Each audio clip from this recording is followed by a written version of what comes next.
Welcome into the Cam Strick Podcast, episode number 193, presented by Hair Club Cam. Yeah. Dougie Gilmore plus 100, baby. Oh, yeah. Yeah, that's good. Hey, do we sound better this time? And I want to apologize off the bat to our lovely listeners everywhere. Well, you need to. We got men and women. You were late. You were not organized. I know. And there's a lot of issues we really need to get into. This is what I'm talking about right here.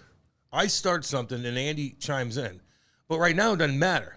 But in our other situation where I had it in the basement and you were on the road to South Carolina, every time I like finish a sentence, Andy would open his mouth, and right when he did it cut my mic off. Yeah, nobody cares about that. They kind of do. Maybe they don't. I don't know if they really care about the well, why don't you just talk the whole time? Technical issues. Why don't you just talk the whole time? And I couldn't even like tell a joke, and you chime in, and it just cut you right off. If I would have known that, I would have done that more. I was listening. I'm like, oh no. I'm like, fuck. You sounded like you were in a hollow like cave. That was the issue that I had. That's another one. It sounded like a hollow cave. Yeah, you sounded need crisp. To get that fixed.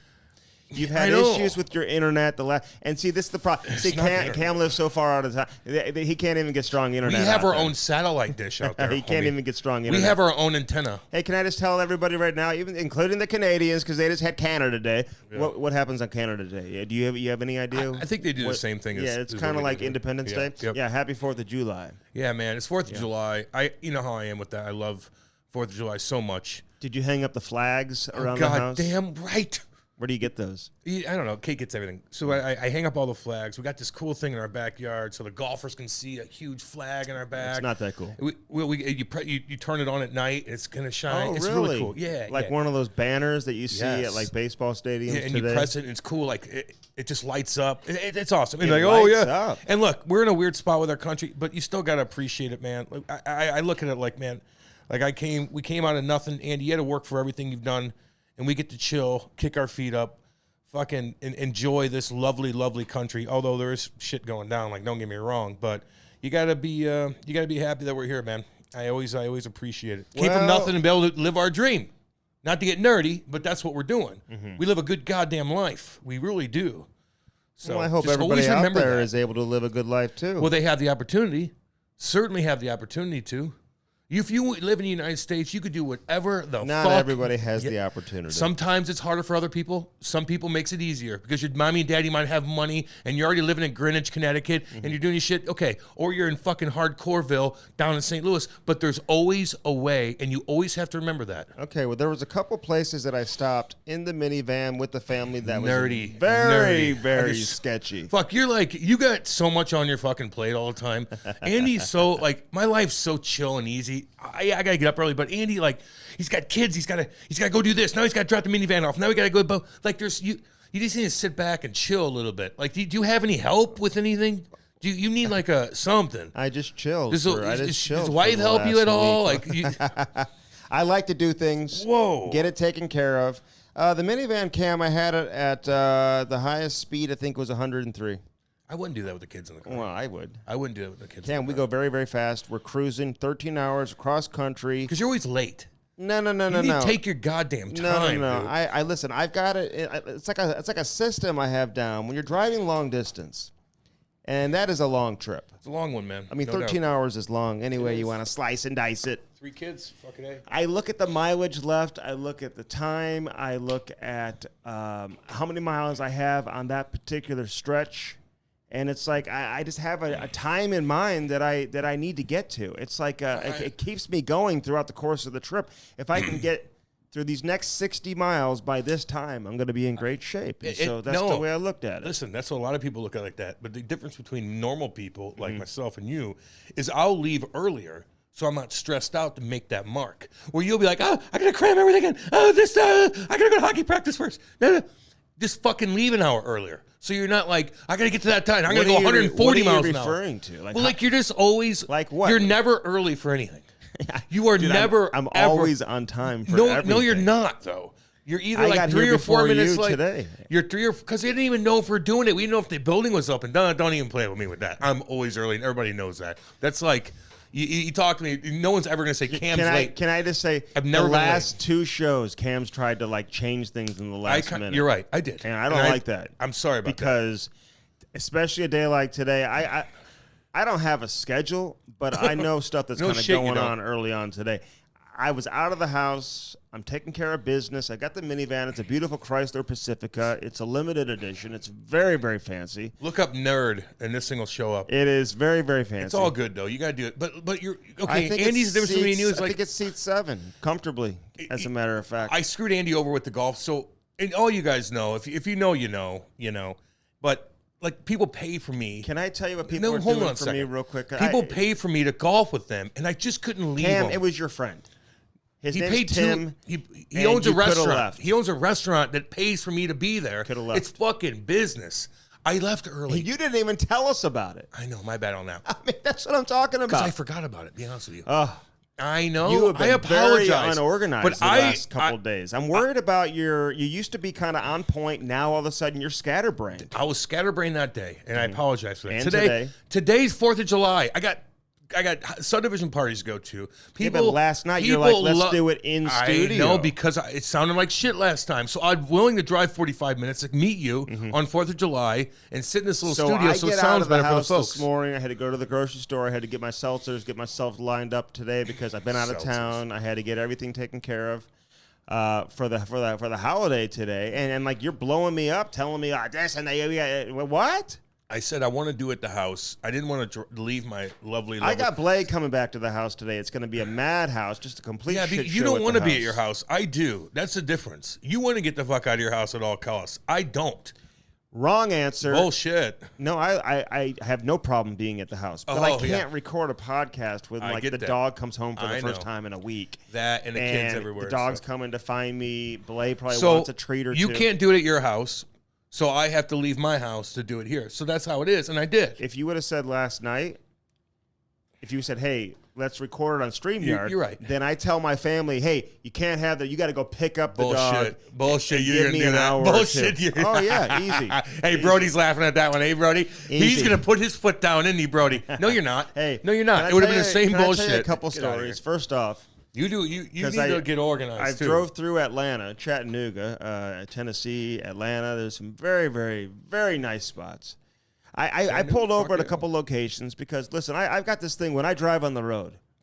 And when someone needs to go to the bathroom, I look for hotel. I go to hotels. I'm not a big gas station guy. I'm not a big convenience store guy. I go to hotels. Convenience store, you don't, yeah. Well, you know what I'm talking about? Yeah. Like, you don't I'd go to a hotel, too. Like they're nice. Circle K. Oh, dude, yeah, no. Every exit we pulled off on was like the scary. It was like straight out of a scene from like Vacation, Family Vacation. Like what scene? Like a danger scene. Like down in North City, St. Louis? It was just dangerous. Dude. Really? In Chattanooga? Dude, every exit. Because you don't know which exit you're getting off at. So there'd be places in Atlanta. There'd be places in Chattanooga. Atlanta, boy. Goddamn right. They're going to be some hardcore. I know those people, though, man. Oh, I bet. They looked at your nerdy fucking ass like, come into this one. They're like, look at that little lowrider minivan. And Andy probably went up to a bunch of fucking hardcore gangsters like, hi, hello, everyone. I'm here with my family. We don't know where we're going. Can you give me directions? I got cash. Hey, you know it's bad when you go to these hotels and they say no public restrooms. Yeah, I know. That's like New York City and stuff. Why are you driving through bullshit areas? Dude, that's the route. Yeah. That's the route you take. Now, true story, somebody reached out from the podcast and said, hey, if you're driving through Atlanta, you got to stop because I got a bunch of beer and stuff I want to send you back with. And we just didn't have time to do that. Yeah. That was tough. It wasn't right. Then this other guy reaches out to me who's the golf pro at Hilton Head Country Club. What'd he say? It's my last night. He's like, dude, let's play some golf tomorrow. It's for the best. You don't even have clubs. You would have had a rent. I would have been able to get some clubs. I know, but you would have looked like a jackass. So listen, I got to give a shout out to that guy too, man. That's why I love our listeners. What's his name? I'll find it for you in 2 seconds. Find his name. That's why I love our listeners because they just. Well, don't be that kind, listeners. We love all you guys, but like, if you're gonna bring Andy on a nice course, like he's gonna duff it off. He's gonna be like, no, it doesn't matter. I know what I'm doing. No, I'm not. Oh, Cam, I've got this new business idea. First off, I played. Very competitive mini golf at Legendary Golf. No, with the whole family. Yeah. Did you beat them? That's nice. Honestly, you kids should brag about that. Well, honestly, kids. Oh, I only kept score for myself. My family was getting so mad. I was like, if you guys have a good shot, I'll write it down here. But it's like considered one of the most difficult competitive mini golf courses in the country. They've got like par 5 holes. And normally it's like a par 2, par 3, whatever you're in and out. Par 2. That's funny. Okay, they do. I had a hole-in-one, which was a phenomenal shot on a par 3. I can walk you through the shot. I had to avoid the water. I had to avoid sand traps. They got everything in these putt-putt courses. Like, it's really phenomenal. Really? Yeah, I'd go to I'd like to open up one of these. Like, for adults, I've got a whole vision of what it would look like. Yeah. This could be a lot of fun. My putting, though, I had no idea how good my putting was until I just did this. You need somebody to take care of your dog first before you open up. Before you open up anything like that. I'm not gonna lie, it's kind of nice having a week off without Blay. I'm not gonna lie, it's a lot of work. Dude. You have your kids. Like, what's the difference? It's just a lot of work. Blay's a lot of work. Kinda. Yeah, man, dogs are hardcore. My kids don't let me. You got too much on your plate, dude. They don't let me like raise the dog the way that I have raised my animals in the past. So because you don't run the show in your household. So therefore, it's just not. There's a common denominator with everything you say.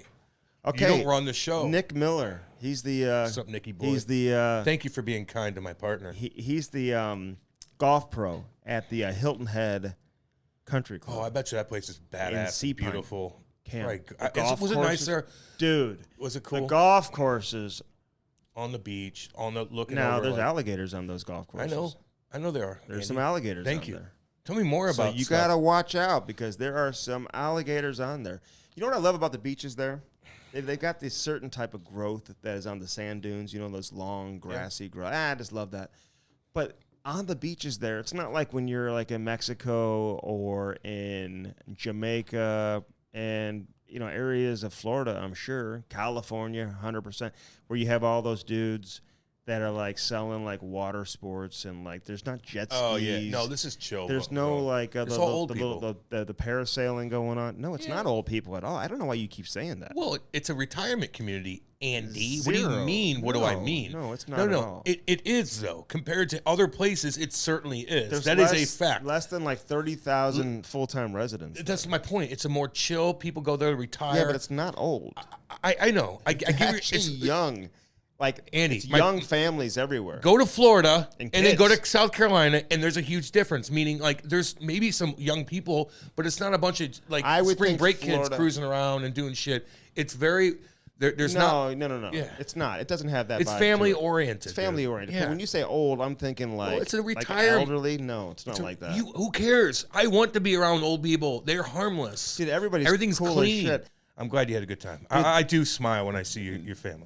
I get pissed friends. at you. They make friends on the beach. Good. They're social. Let them be social. And it's like the easiest vacation. Yeah, They're just chilling with their friends. That's awesome. Fleury and I can just do our thing. You know? Yeah, go have them hang out with a different family you don't know. That's perfect. And you guys.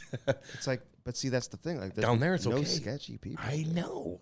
That's why you. Not said, that you really know, but you have a good But when you feel. said you're going to South Carolina, you're like, what do you think? And I go, fucking right. Go down there. It's chill. You don't have to worry about anything except for the Gators. I don't know if I'm going to go back anytime soon. I will say that it's expensive. It's a long drive. It's very expensive. Well, fly then. I don't know. Well, there's no direct flight anymore. You can't fly anywhere. Flights are so expensive. I ain't flying nowhere, dude. You'll be stuck in this week. I'm going to Montreal this week. Oh, all I hear about are these horror stories about flying in and out of Canada. Yeah. Can somebody tell me? I know. Listen. Because I'm leaving on Wednesday. This is going to come out on Tuesday. I need to know what I need to bring with me to the airport. I'm confused with everything. Do I need vaccination? Yeah, I'd cards, bring all of that. With those guys, can I just bring a picture of it? They're living a year. Need? They're living a year behind up there. I think. Look, I don't want to speak for them. They know, but I do hear horror stories. Wit and all them. What do you know about Trudeau?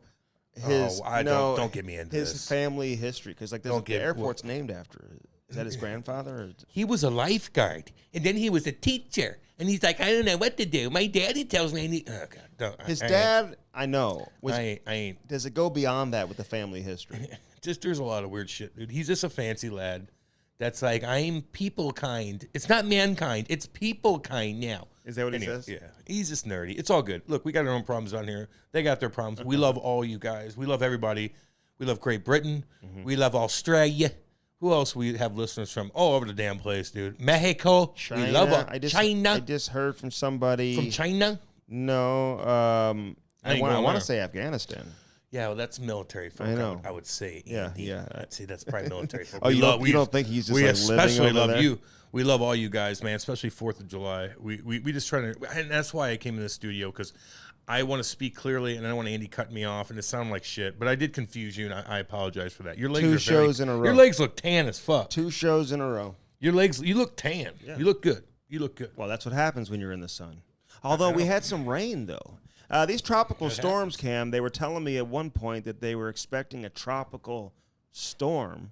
I was going to have to report. A tropical depression? I was going to have to report live out there, like blowing around on the beach. Yeah, they ain't going to hurt you. Well, it can. I mean, those hurricanes are no joke. Well, yeah, but a tropical storm is not a hurricane. I started boarding up things.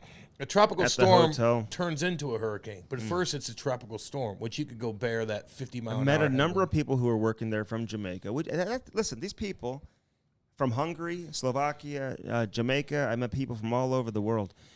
And they take these jobs that are like internships, basically. They're like year-long contracts. They sign for a year. They come over and they work at the resort, and then they leave. I mean, it's an amazing deal if you can go out and get that. Yeah, well, a lot of people go from Missouri to Bermuda or Bahamas. Yeah. They work at They work on ships and stuff like that. Or they're bartending. You ever been on a cruise? Fucking no. You wouldn't go on one? Man, are you out of your mind? I ain't going on no fucking cruise. I don't have kids, for one. And for two, like, what cruise am I going to go on? No way in hell am I going to go on a cruise. No. Hey, there's no boats that really get close to you either because the shore is kind of shallow. Like, you go far out. You can go pretty far out. It's pretty shallow. So there's no real, like, boats or, like, any type of, there's no traffic out there. It's nice. There's no Sea-Doos. Yeah, there's no jet skis coming around. Well, you're on the beach. You're not in a. But then you go to the marina. We went to the marina several times to have dinner and stuff like that on the water. It was great, and that's where you see a lot of the yachts and stuff like that. Yeah, because it's a marina set up. Because it's a marina. Oh man, we got a lot of stuff to get into. First off, can we talk about the San Jose general manager situation? I just feel like it feels very unorganized. I mean, they're firing their head coach. There were all these head coaching positions open, and I don't know if Bob Bugner would have gotten any of the jobs. Who knows? But you got to give him a chance to maybe go get one, and you fire him after all the jobs are basically taken. I just don't get that. Right. Like, usually there's a respect that comes into play, and you fire a coach if you're going to make that decision. You don't decide this late in the offseason. Like, they didn't make the playoffs either. Yeah. Didn't they know then that they weren't keeping their head coach? And now they decide to fire the coach? Is it the new GM that's coming in who's saying, hey, I don't want this guy to be the head coach. I have my own head coach I want to bring in? Listen, if it's Ray Whitney or if it's Mike Greer, two guys who have never been a general manager in their life, I don't know if they have that type of power to come in and just make that decision right off the bat. Maybe they do. I mean, in the case of Ray Whitney, he's never even interviewed for a GM job in the past. So to have that type of power right off the bat would be something. So I want to think that it's not that. Scott Mellenby is also considered a finalist, okay? Love Mel. He's been very, very quiet. I think that's by design.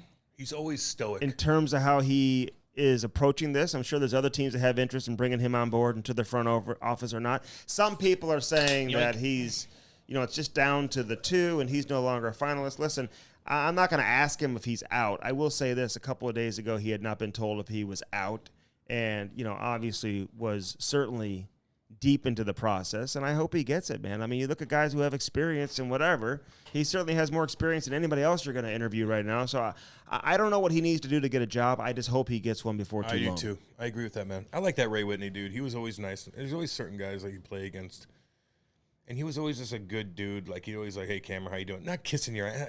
Nothing like that. Like, I know the difference. He's just a good guy, man. And I will never forget that. He's a really good guy. And you know what? I remember, actually, I gave him a ride. Talk to me, he was in town because he was working for the Department of Player Safety. I think he still does. The Wit Dog? And he was in town, I want to say, during the playoffs in 2019. And I gave him and Kelly Chase a ride to Obie Clark's after the game. He probably made you take him there and then pick him back up and then drop him off on, like, you're their fucking chauffeur, weren't you? The Uber driver. He thought I was the Uber driver. You guys all know, man. There's certain guys that are just good to you. No, he was super good. He never chirped me like, you fucking suck. Nothing like that. I think his kids play and stuff like that, too. He was just a good dude. And he won in Carolina. So I just feel like the San Jose situation, it just feels a little bit unorganized, man. So, like, get it together, Sharks. Yeah. Let's get it together over there. There's some pretty funny pretty funny things with the Avalanche and the parade and stuff. The cop trying to get Bowen. Dude, how is that more embarrassing for the cop or for Bowen Byram? No, it's not embarrassing for really either one. More the cop than anything. But Bowen played it cool, man. He was like, "Fuck, what the fuck you gonna do now?" No, he's just like, "Oh, my bad. No, I'm." No, he was like, "I'm a player. I'm a player," but he doesn't look he like he's a looks young like kid. he's 12 years old. He's got his hat on backwards. He's got glasses on. Like the cops are trying to figure everything out. Yeah, I know. But and he's wearing the jersey. The one thing is, you played it cool.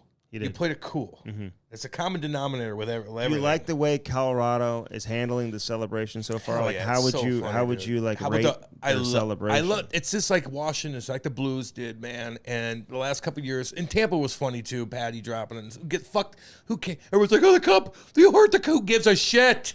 They'll fix it. That's why that cup is the best of the best. That's why these guys are fucking lifting it up and whoop, boop, boop, bam, falling down. They're fucking hitting. Who gives a shit? Some people are like, this is disrespect. Shut up. Who's saying that? I read a people couple. Your nerd neighbors Fuck, out there. Mine? Yeah, sure. That's what they're saying out there. Who are you kidding? That's what they're saying. You got the nerdiest. That's what Cam's neighbors are saying. We're worried about the cup. Why do you recycle jokes? I chirp you. You can't recycle jokes like that. You can't just turn it back on me. Your neighbors are fucking goofy and nerdy. No, they're not back yet. I thought they'd be back from their trip. No one cares. Here's the deal. You can fuck the cup up.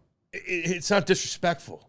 It falls down. You guys busted your ass. It's yours. It wants you to fucking take advantage of it. Yeah. It ain't you party with that. That's all these other the NBA's like, hi, look, we're playing cards on the thing. No. Like I will say this though. The guys are coming out and they're hanging out. The bottom line is, to wrap this up with a bow, I love the interaction with the fans. All these fans, they spend all that money. They love you. They fucking there to support you. They'll do anything for you. You interact with them, hug them, emotion, be cool like the Blues were, like the Caps were. I love what Colorado's doing. And not to chirp the NBA guys, but actually, Klay Thomas and those, they're pretty cool. Oh, they're really cool. But they're not, they were cool. But a lot of times they're just sitting on their bus playing cards. They don't even care about the fans. But the Golden State Warriors did interact. That's all I'm saying. Yeah, no, these fans they're deserve it. Go hug them. No, okay. Go interact. I got a couple ways to look at this. First off, I thought Washington, the Capitals, they had the most organic celebration we've seen because nobody was really doing what they did beforehand. Just in terms of the footage and the video of them being shit-faced all over Washington and just, jumping in, documenting the entire celebration. That was kind of the first time we really kind of saw that from a team.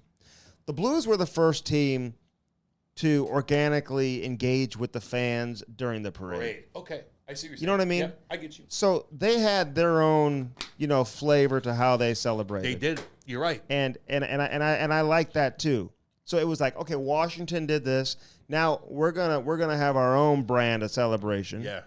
And now Colorado was like, oh, this is what you're supposed to do. Let's go. Because we saw Washington and St. Louis do it, so we're going to do it too. Tampa Bay, they had the Sea-Doos and stuff like that. Well, they had restrictions. Tampa did their own organic thing because they had the water access. But it was COVID time too, and it was kind of bizarre. So Tampa would have fucking partied like motherfuckers. They would have. And they did. They're a cool-ass team. They're cool as shit. They're all cool, man. Every team's cool. But it was kind of a fake Stanley Cup, the first one. Oh, okay.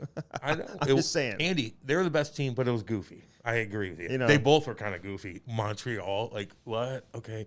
But you shit stomped them, and it is what it is. And they were a great team. You're the best team. No, exactly. And they had a historic regular season the year before. It wasn't a fluke, Andy. It wasn't a fluke. They're a great team. But the hockey boys fucking party. And now you could say, but it's just the way the cup is presented with the party situation. You fucking party with it. Yeah. Maybe you got to lock out fucking Pritchard. That McDermott, he's lucky, man. He didn't hit his head on that table. Was that McDermott? Yeah.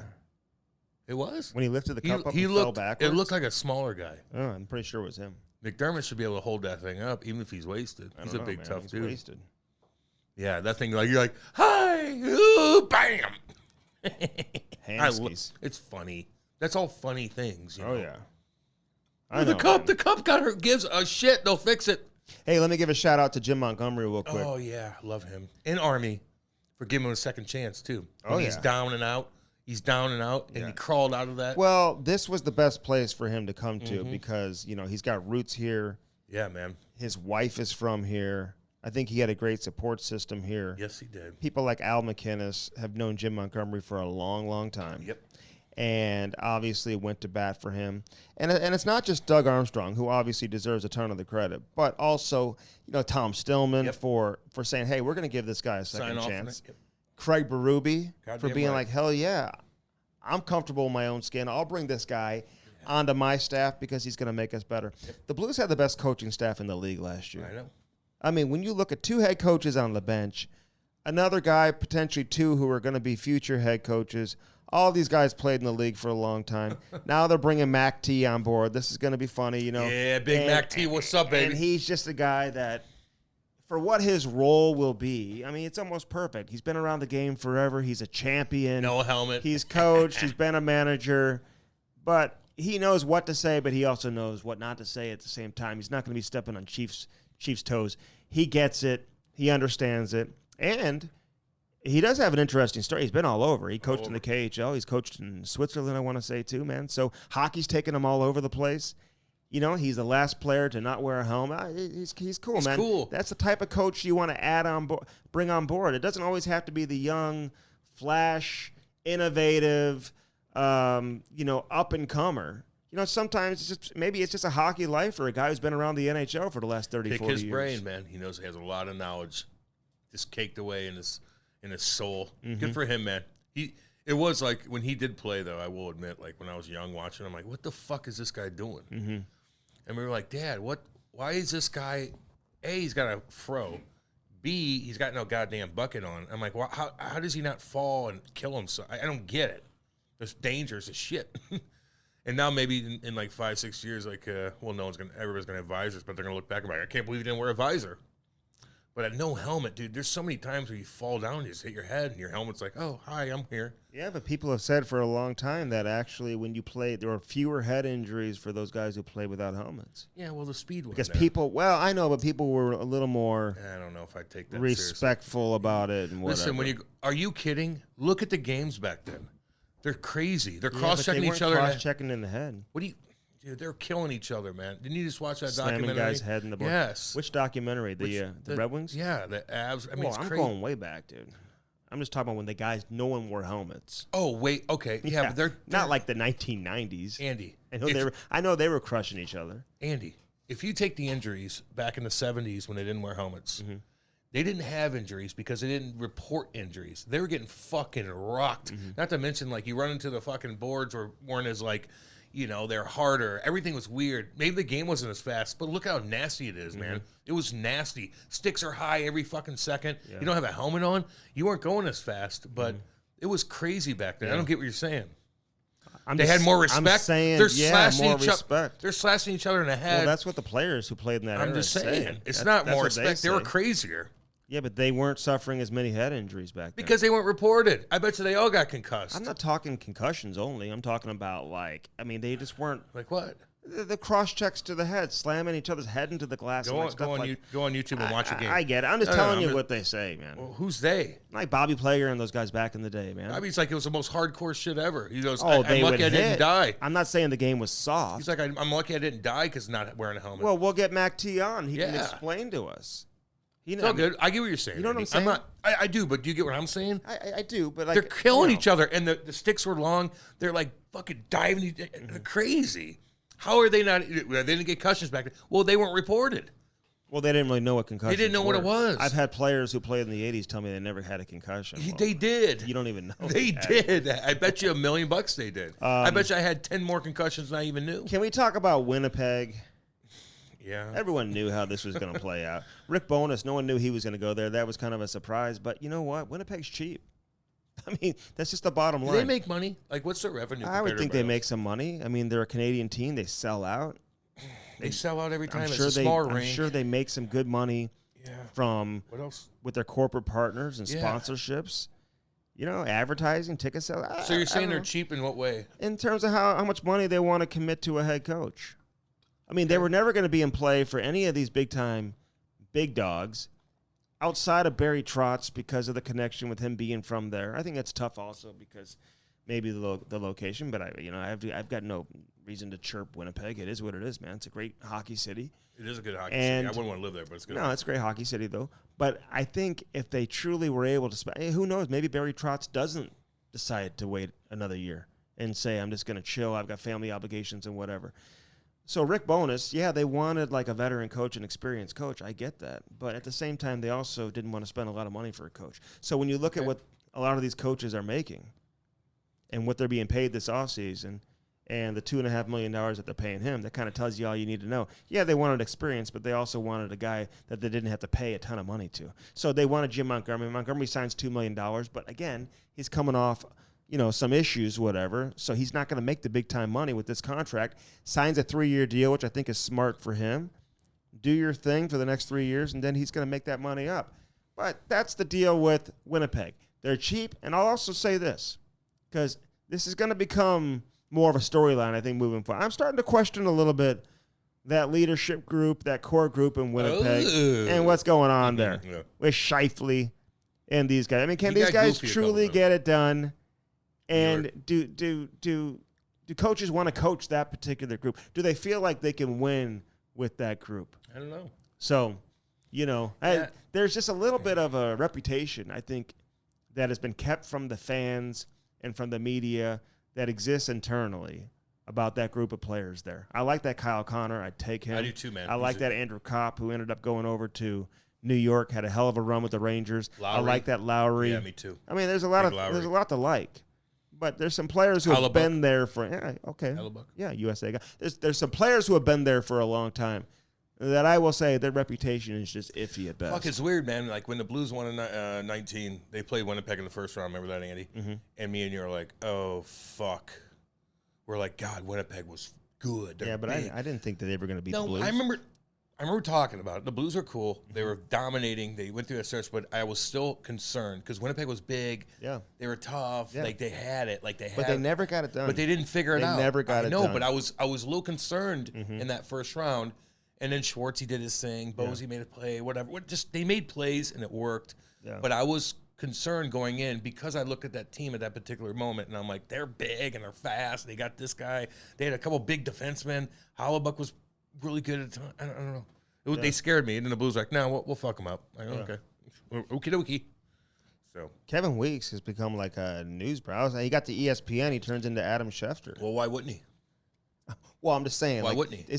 But did he just start now, like digging for scoops, or is this the way? Andy, I know you're very. No. When you work for a rights holder, is this the way it works? I'm asking. How it goes. See, that's the difference between you and everybody else. Like you look. He's got. Why wouldn't whenever you announce deals all the time, pretty much. Right before they're announced by the club or the league. There's something to it. There's something to it. That's all I'm saying. But why wouldn't you use? But I'm not chirping what he's doing. No.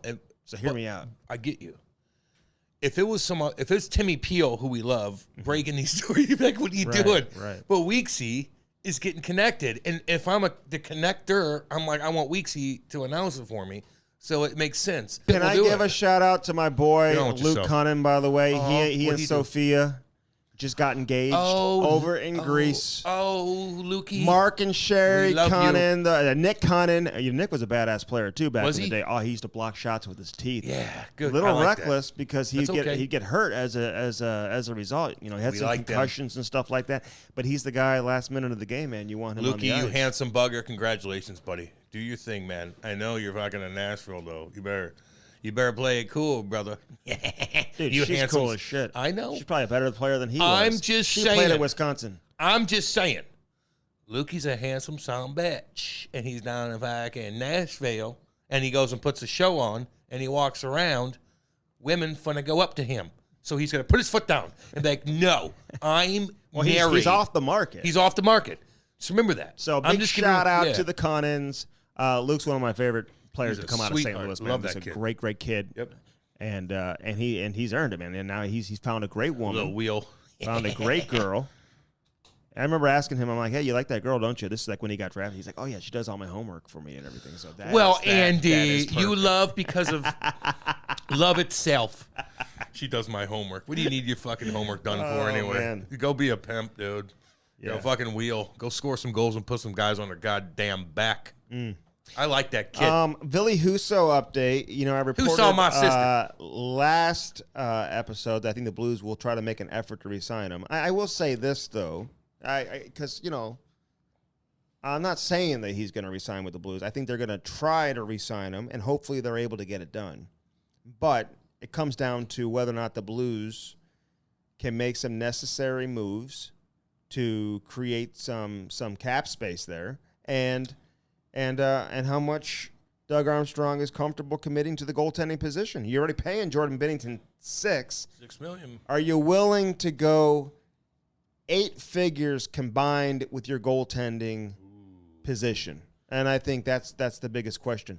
Now, if I draft Ville Husso and I see him all of a sudden develop into one of the top goaltenders in the, up and coming goaltenders in the league, because that's what he is. He's one of the top up and coming guys. He fell off a little bit in the playoffs. He did, but did. He's got a lot of potential. I don't think he's a bona fide, clear cut number one. If he signs in Toronto or Edmonton, they're going to make him out to be that. They're going to make him out to be like they just got. You know what's so funny, Cam, is like Toronto fans chirping Ville Husso in the playoffs, and now if they sign him this summer, they're going to be like, oh, we finally got our goalie. Yeah. We got our goalie. This is the guy to take us to the promised land. That's when the just question. a few months before that, you're chirping him when he's playing for the Blues. So anyway, listen, the Blues have committed a lot of time, watched him develop, helped him develop, obviously. And you probably would like to have him on your team versus going and playing good hockey for somebody else, but we'll see if they can make that happen. I do think he'd take less money to stay here in St. Louis. You really? Yeah. And to be like a 1-2 punch? 1-2 punch, baby. He's not afraid of competition, I will say that. I don't know. So I don't know. If I'm him, I don't know if I'd do that. Really? Nah.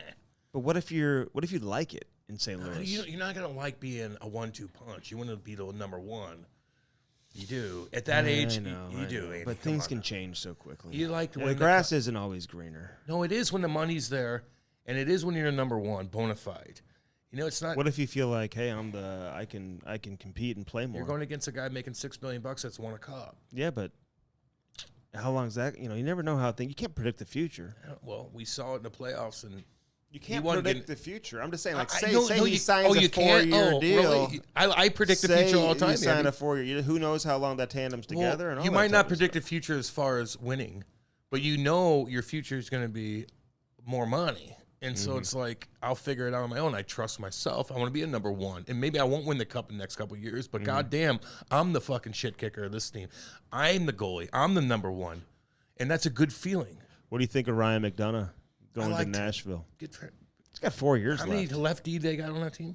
A lot, but he's got 4 years left. Making a lot of money. $6 million. He's pretty plus, beat up. I think. But God, he is fucking he good, is though. Beat up. Andy, he's good, though. Like, what do you do? Like, I want to say how old is he now? 32, 34, something like that? I mean, he's north of 30. Patty says he's a good guy. Oh, yeah. He's supposed to be a really and I good hear dude. he's a great guy. Bogosian, all those guys. But you know know what? Bogey's a good dude, Let too. me say this, though, because Tampa Bay's had their cap issues.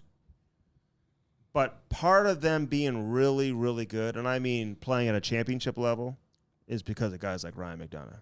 Like, all of a sudden, you take him off the team. I know. He logged a lot of nasty minutes, and that changes because, remember, people were saying, hey, Tampa Bay, yeah, they've got a lot of skill and whatever, but they play with that championship grit and that championship toughness. That's him. I know it is. You got Sergachev changing agents and some of this other stuff that's going on. Ryan McDonagh was, to me, the face of the championship toughness that they had. Stamkos became that this year. He played, a more, gritty style than what we've seen or maybe what people, think that they know about him. Awesome. This guy's blocking shots left and right. Yep. I'm a big Stamkos guy, but for me, Ryan McDonagh, he's the guy that he's the straw that stirred all of it, man, in terms of, being able to grind it through the 4 rounds in the Stanley Cup playoffs. They're going to miss that big time. It's a good pickup for the Nashville Predators, even though he's got 4 years left and he makes a lot of money. I feel like Nashville never has a salary cap. They always have cap space. Well, who are their big superstars? Like, did they make they paid Johansson a lot of money. They paid Yossi a lot of money. They paid Duchesne a lot of money. They pay him a lot of money. I mean, they can't even get Forsberg done right now because of the money that he wants. Although apparently they're not that far off, so we'll see how it plays out. But they pay guys. They pay. Yeah, well, I don't know. I like that Ryan McDonagh dude. Again, nasty minutes. He logged nasty minutes, meaning blocking shots, fucking getting grinded, taking a hit in the corner, doing this, getting out. Like he was. You just have to have those guys on your team if you're successful. How do I make potato salad? Do you have any recipes? You go to the store and get it. No, I want to make it from scratch. They had the red, white, and blue potatoes. I do know. No, but I give don't me know. like a recipe, dude. Look it up on YouTube. You put Andy. mustard in there. Yeah. Probably put I some would. vegan mayonnaise in there. Some pepper, Jesus. some paprika. Yeah, that's cool. Right? I got a beef ribs I'm putting on today. I got a lot of things to Dude, do it's today. too hot to barbecue. I'll Listen, I'm a Traeger ambassador.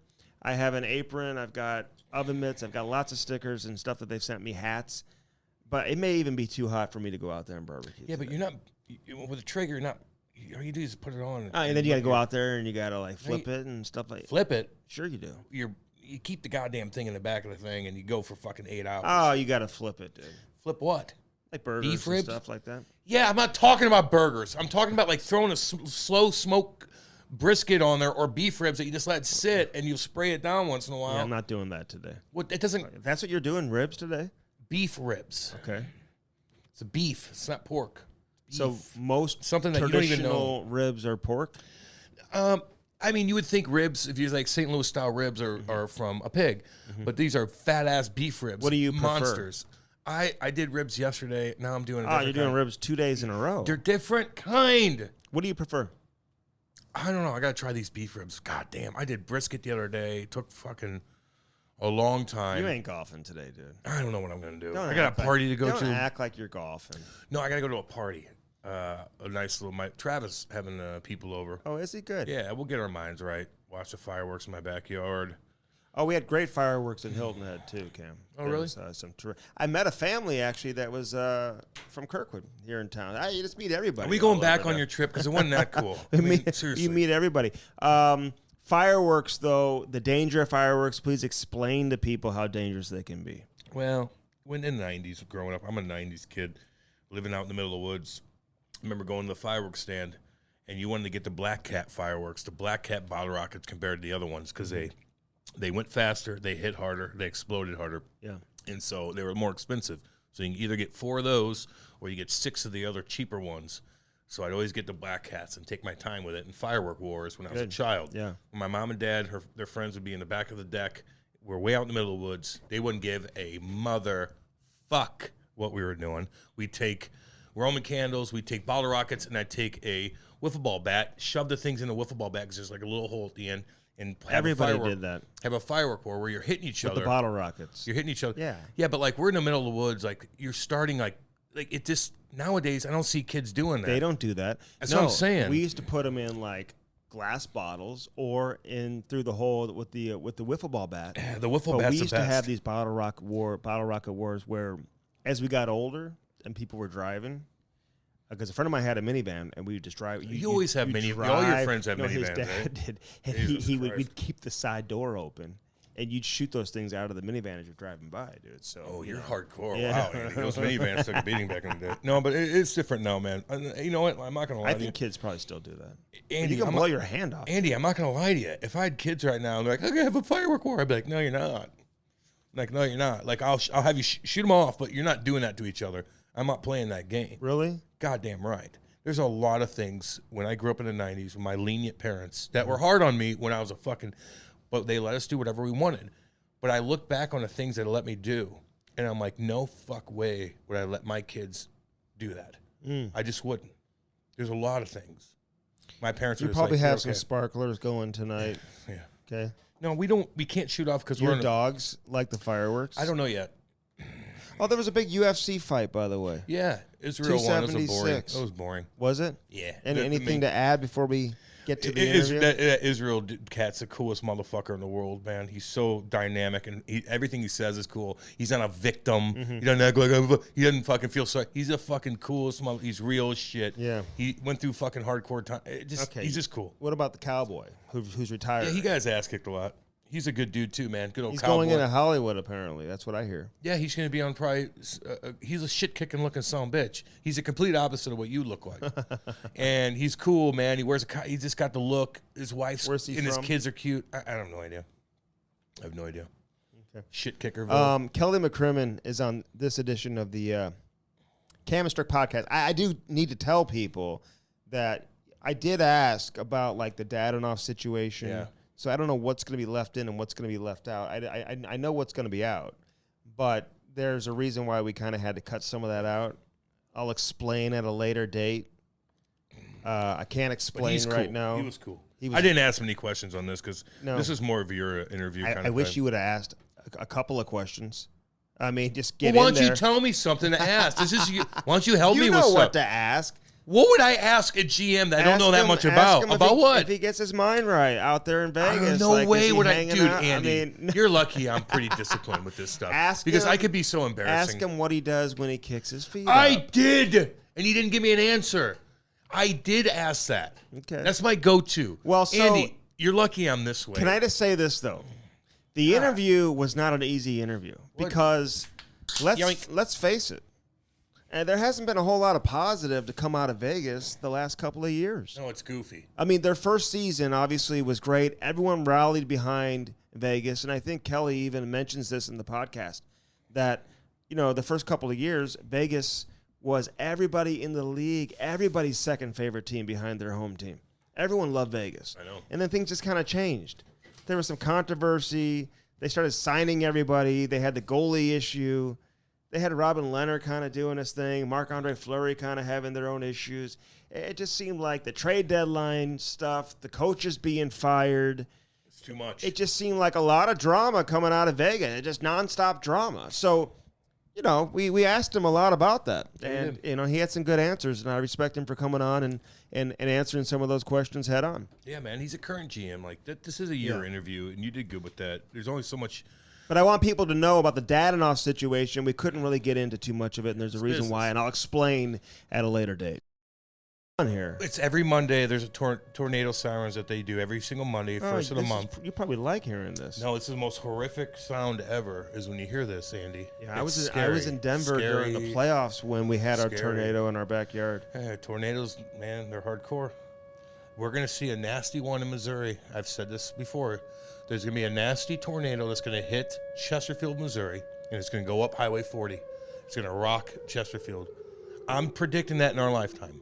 When do you expect to see In the next 10 to 15 years. I really hope you're wrong. I hope I'm wrong, but I'm telling you, it will happen. It's very popular down there now. It's a perfect system to where the tornadoes form on that river valley, and it's all flat. You should have seen the storms coming down on the ocean. Oh, yeah, it's awesome. On the Atlantic, man. You can see it Yeah, from but it miles usually and miles comes from away. And you can see it coming in. Yeah. Yeah, that's coming down from the north and stuff. Yeah, dude, the ocean's cool, man. The mountains are cool. They're never The right. ocean's cool. Anybody can be a weatherman in a ocean tropical climate because you have no idea what's going to happen. You can't predict the weather because you have no idea what's coming off the ocean and the winds and all that stuff. You kind of have an idea, Andy. No. Yeah, you do. I went up a lighthouse, Cam. You know the history behind lighthouses? Yeah, I do, Andy. Well, what are they? Well, they guide in the ships with their light. Thank you. You could see it for 14 miles at times. Yeah, When it's Ivy was foggy. telling me because I wasn't 100% sure she was filling She's a me in. cutie, man. She was- kids look cute, dude. They She was do. filling me in with Your kids look cute. how They that all look went cute. down. All right, listen, happy 4th of July to everybody out there. Sit back, relax. I hope God, you had get your goddamn mind right. yeah. Seriously. That's the message. It is, and it's not like a one specific thing. You know what to do. Yeah. Just you gotta, all you guys, you work your ass off. You have to find a spot where I'm gonna work hard because I'm gonna do this weekend. What is that? What I don't is that know. one thing? That's up to everybody's different. So what is it? Is it chilling on your deck, watching storms come in, making a fire next to you and your wife, jamming out to Pink Floyd? Is it you taking the kids golfing? Is it you fucking smoking a fatty, jamming out to fucking Pantera, working out? Nobody's doing that. Nobody's Working out. listening No. to Pantera, dude. Or is it cruising around on the rollerblades, toe dragging fucking cougars? And they look back like, damn, that guy's sexy. Is it making potato salad? Is it making food? Is it cooking beef ribs? Is it whatever? Find whatever it is. But you got to get your mind right. You bust your ass all week, man. You got to look forward to something, Is it or else you're making gonna be potatoes? lost. I got the red, white, and blue potatoes. Andy, I don't know. I got the vegan mayonnaise, the I Dijon don't know. mustard, some paprika. Whatever you make, it's probably not gonna be that good. You like deviled eggs? Yeah, I do. Do you? Yeah, I do. How do you make those? Do you know? Kate does it. I ain't into that shit. I don't know. You do things and make things, and you put it together, and I'll eat the fuck out of it. Beef ribs over the pork ribs, really? I don't know yet, Andy. God, I made some god dang ribs the other day, and they were dang good. And I'm finna make some beef because I got a Corner Butcher's my sponsor. So I go in there and I get a fucking $400 worth of meat. I stop by my parents' house. I hook them up. Then I go home and I'll fucking do my thing. I got a shit ton of meat, man, and I'll make so much of it that Paul's Market is my sponsor. That's where Binnington cool. and Shen and Tarasenko and but he must look at you like, oh, cool, Andy's coming in here. like you're not buying anything like relevant. I just hooked up with Chris Weidman too. Is he a fancy boy like you and just doesn't eat meat? He's coming in. No. Does he eat meat? Oh yeah, Weidman. Mm-hmm. Sure he does. Okay. Yeah. O'Reilly and Steen and Stastny are actually. There's a lot of McKinnon. I think is plant based too. Oh, fucking cool. Did you hear that about him? What? He's plant-based. I don't. Cool. I think Tom Brady is. Tom probably is too. All man. your heroes, man. It sounds miserable to me. I'm not gonna lie to you. I get enjoyment out of eating meat. Can you do it for a week? Yeah, I could. I could do it anything for a week. Like if I made you a week's worth of meals. I'd do it. Okay, I'll make you some food. I'll bring it over. Yeah. Okay. I'll throw it in the garbage. Can't do that. You got to eat it. Okay. Okay. All right. Let's get to Kelly McCrimmon on this edition of the Cam Strick Podcast. Oh, here's one thing I didn't ask Kelly. Go ahead. There's one thing I didn't ask Kelly, and we reviewed it before we talked to him. It was about his brother. Yes. And I just wanted to.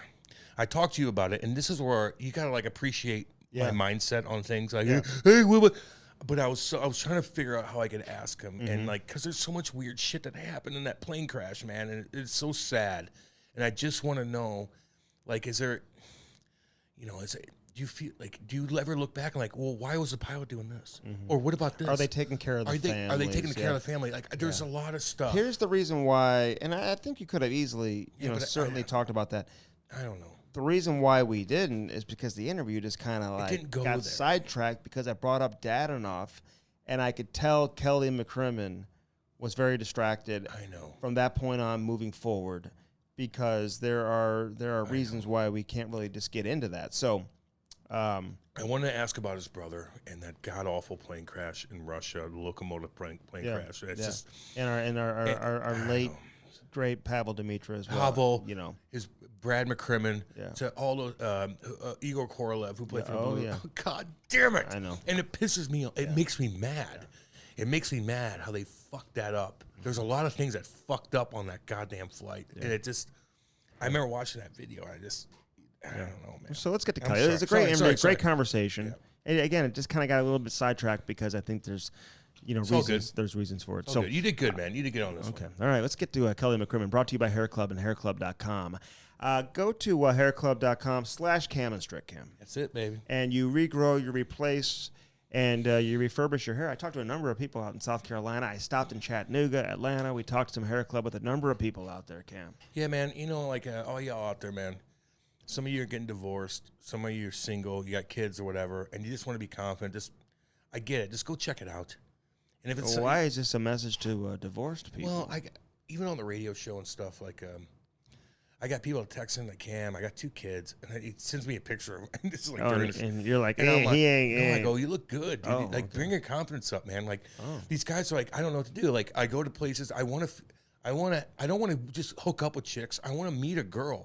I go, I know, and I'm like, dude, never not go up to a girl. And unless they're married, like, don't be a fucking weirdo. But like, you're single with 2 cute kids, you got good hair. Like, be confident. Are you giving? I'm giving marital advice. Like, if I'm, you're like Delilah. No, I don't give a shit. All you guys out there, man. If you're single and you're like, I don't know what, I can't do this. If you see a girl walk, just say hi to her. Who cares? You got a cute family. Who cares? What's she gonna say? Not talk to you anymore?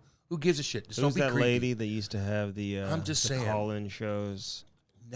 Always shoot your shot. On radio. What's her name? I don't know. Andy, who cares? But I'm just giving advice. Always shoot your shot. Always shoot your shot. Yes. Always go up and be like, hi, I'm so-and-so. How you doing?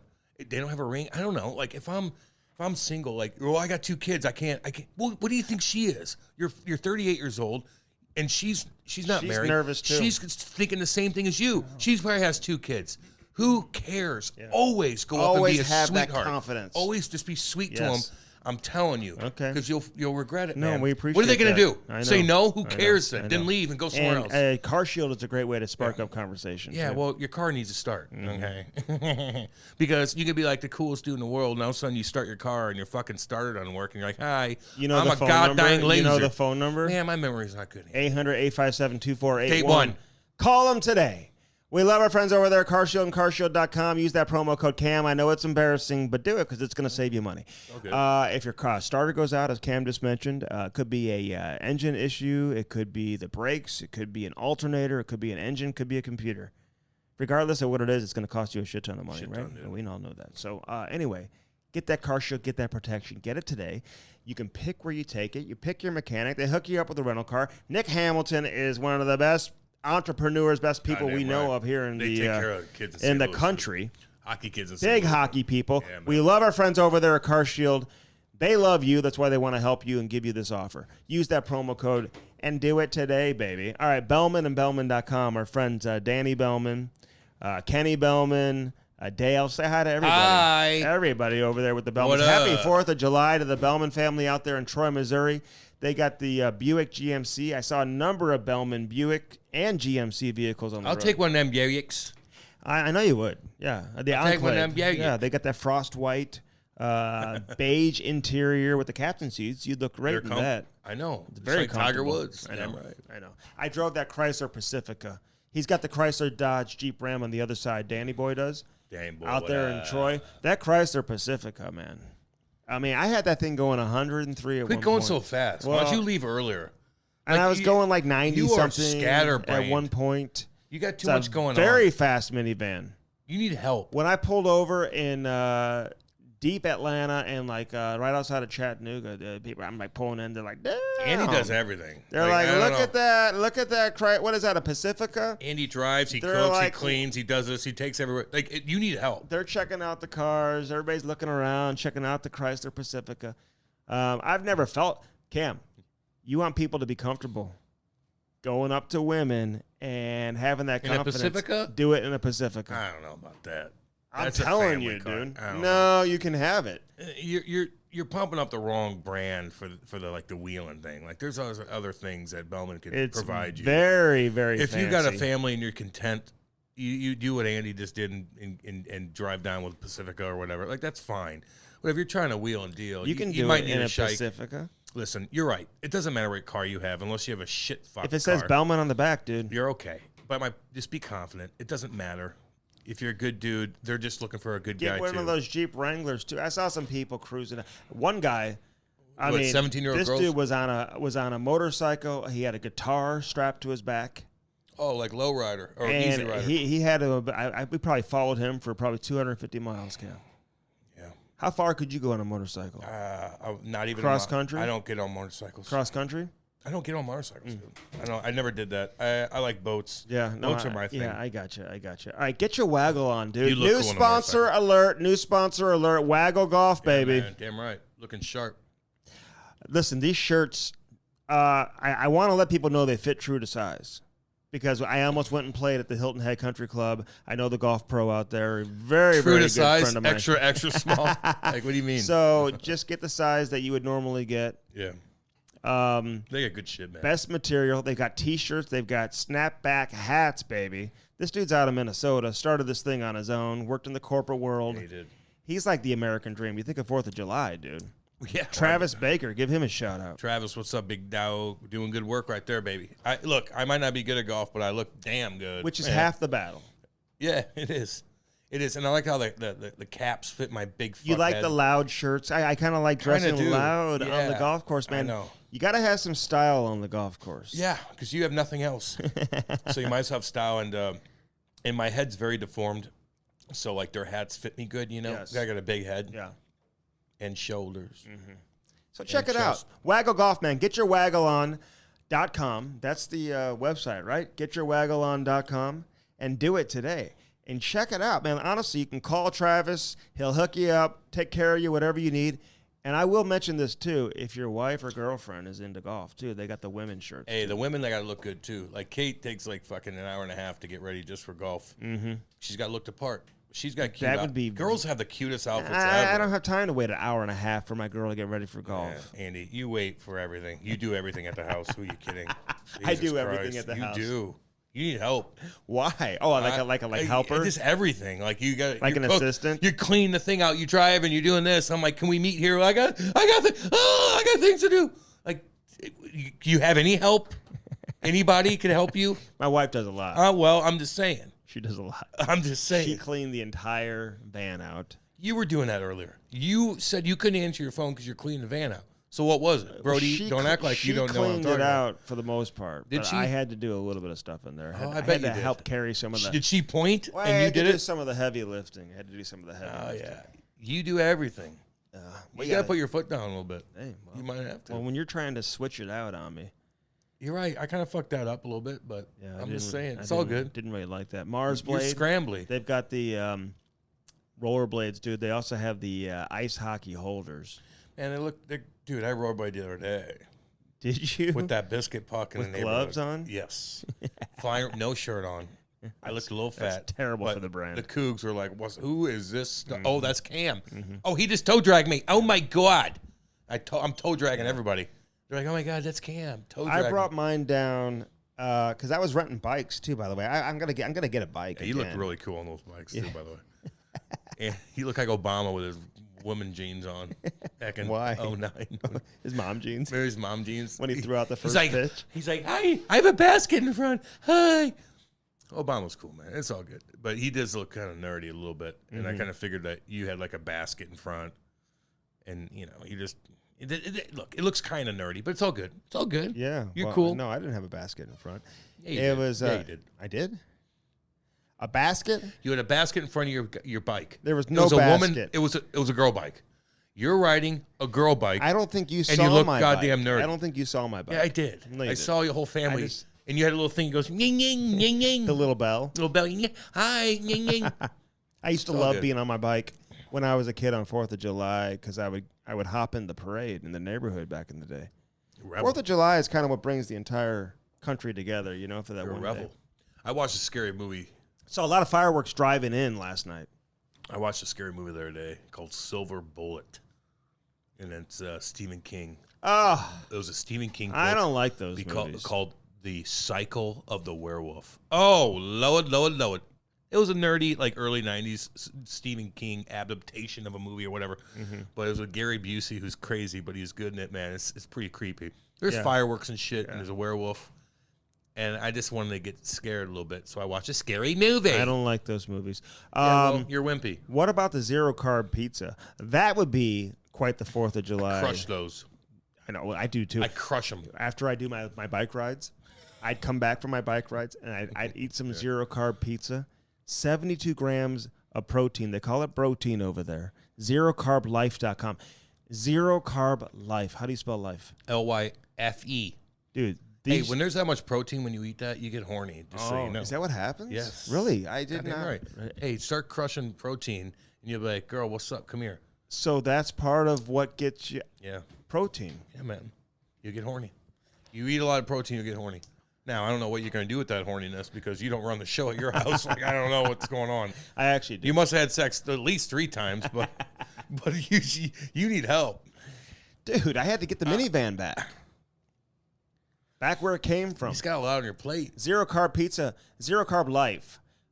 Here's the deal, because a lot of times people look at Pizza Cam as like a cheat meal. Yeah, I know. This is part of your workout routine. This is a protein So shake. I go, and what I do is I'll do a couple sets, do some bench, do some curls.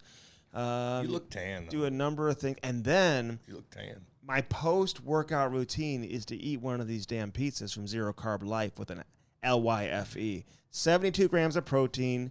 They call it protein.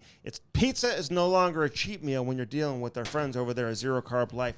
Chicken crust, all white meat chicken. It's revolutionary. I got to tell you, though, you got to cook it longer than the directions suggest that you cook it. And maybe a little hotter.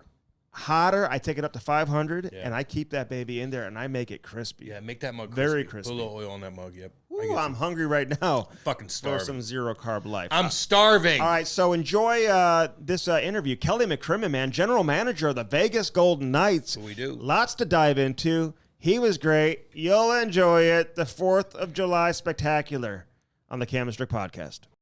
The Cam Strick Podcast is brought to you by CarShield. You know, nothing more frustrating, Cam, than when that engine light comes on and you know right off the bat you're going to have to spend thousands of dollars to repair your vehicle. Call 800-857-2481. Mention the promo code CAM. or visit carshield.com and use the code CAM to save 10%. Yeah. That's carshield.com. A deductible may apply. Save yourself money. Sign up and get your coverage now with carshield.com. Now to the interview. Hello. Kelly McCrimmon. Good morning, guys. What's going on? Good afternoon. How you doing today? You guys doing all right? You doing okay over there? Yeah, doing real good. There you go. Good. Thanks for having me on, guys. There you go. Of course. No, we're looking forward to this for sure. So, hey, I'm curious though. Like, what do they call you? They call you Mac. Like, what's your nickname? Crim. Oh, Crim. Oh, the Crim Reaper. I like it. I like that. That was my fantasy football team name, the Crim Reaper. Oh God. Are you in with Mike Trout and those guys? No, I haven't been in for years. In fact, I would think when I was into fantasy football, it was in its infancy. It was even pre-internet. We were ordering notes and buying magazines to prepare for our draft and everything else. But at the time, that was the name of my team. Kelly, how do you get out of it? I mean, you need to get back into fantasy football. It may be a nice escape for you. And listen, I've won, Cam, how many championships have I won? 0, Andy. You've done nothing. In fantasy, several fantasy football championships. So what does that mean? Like, does that mean I could really like run like a real team? I mean, how realistic is fantasy? I feel like I'd be a good GM if it came down to it, Kelly. Well, fantasy football, depending on if it's a draft or you're using salary, is a pretty good indicator for salary cap, right? It's yeah. I think at the time in the day we had a guy in our league that spent it all on Emmitt Smith and then had nothing left. So I guess maybe that equates to running a National Hockey League team. Who was that? Was that Reaver? I believe Emmitt Smith retired a long time ago. Reaver was just a boy. Well, his daddy played up in the CHL. How'd you get into football? How did I get into football? I like NFL football, and the thing that I liked about fantasy football is it made following the league fun, right? Yeah. Just all the reasons that it's mega popular now. And Reaver's dad Willard was a really a great Canadian Football League player with the Winnipeg Blue Bombers, and I think as well in the NFL with Washington. So athletic family Reaver comes from. Yeah, his brother Jordan plays in the CFL as well. Yeah, Cam doesn't understand what the CFL is. He doesn't know the rules. Well, I'm an American kid. I played football in high school like everybody else does from middle Missouri. So I get it. Although the football coaches didn't understand me skipping practice for hockey. They didn't understand that, but they figured it out pretty quick. Yeah, well, the CFL is a big part of the fabric of the country of Canada. That I can't tell you. Hey, especially out west there, too. Yeah. Because, like, you know, Braden Shannon, these guys, and Tyler Bozak and Jaden Schwartz, these guys are so into it. And we had a listener send us like a what's like the name? The Rough Riders. There's like 3 teams that are the Rough Riders. Yeah, that was kind of goofy though, Kelly. So somebody sent me the like a winter hat, Rough Riders, and some hat and some gloves, and I didn't say anything about it, and I put the gloves on. And Kelly Chase and his brother and Braden Shin, they almost like lost their mind. They're like, "Oh my God, that's the most recognizable logo, like in all of sports. It's like the most popular logo or something like that in all of sports. The Saskatoon Roughriders." I don't know, Andy. Well, you're talking to that's 4 proud Saskatchewanites you've named off so far. So. They'd be proud of their Rough Riders for sure. Yeah, they're all related up there too. That's what the Chasers related to everybody up there. Joey Koser, Barry Melrose, they're all related. It's crazy. Wendell Clark. Hey, let me ask you though. Up in Western Canada like that, and all of a sudden you're in Vegas. I mean, what a difference. What's your setup like in Vegas? How do you like in the city?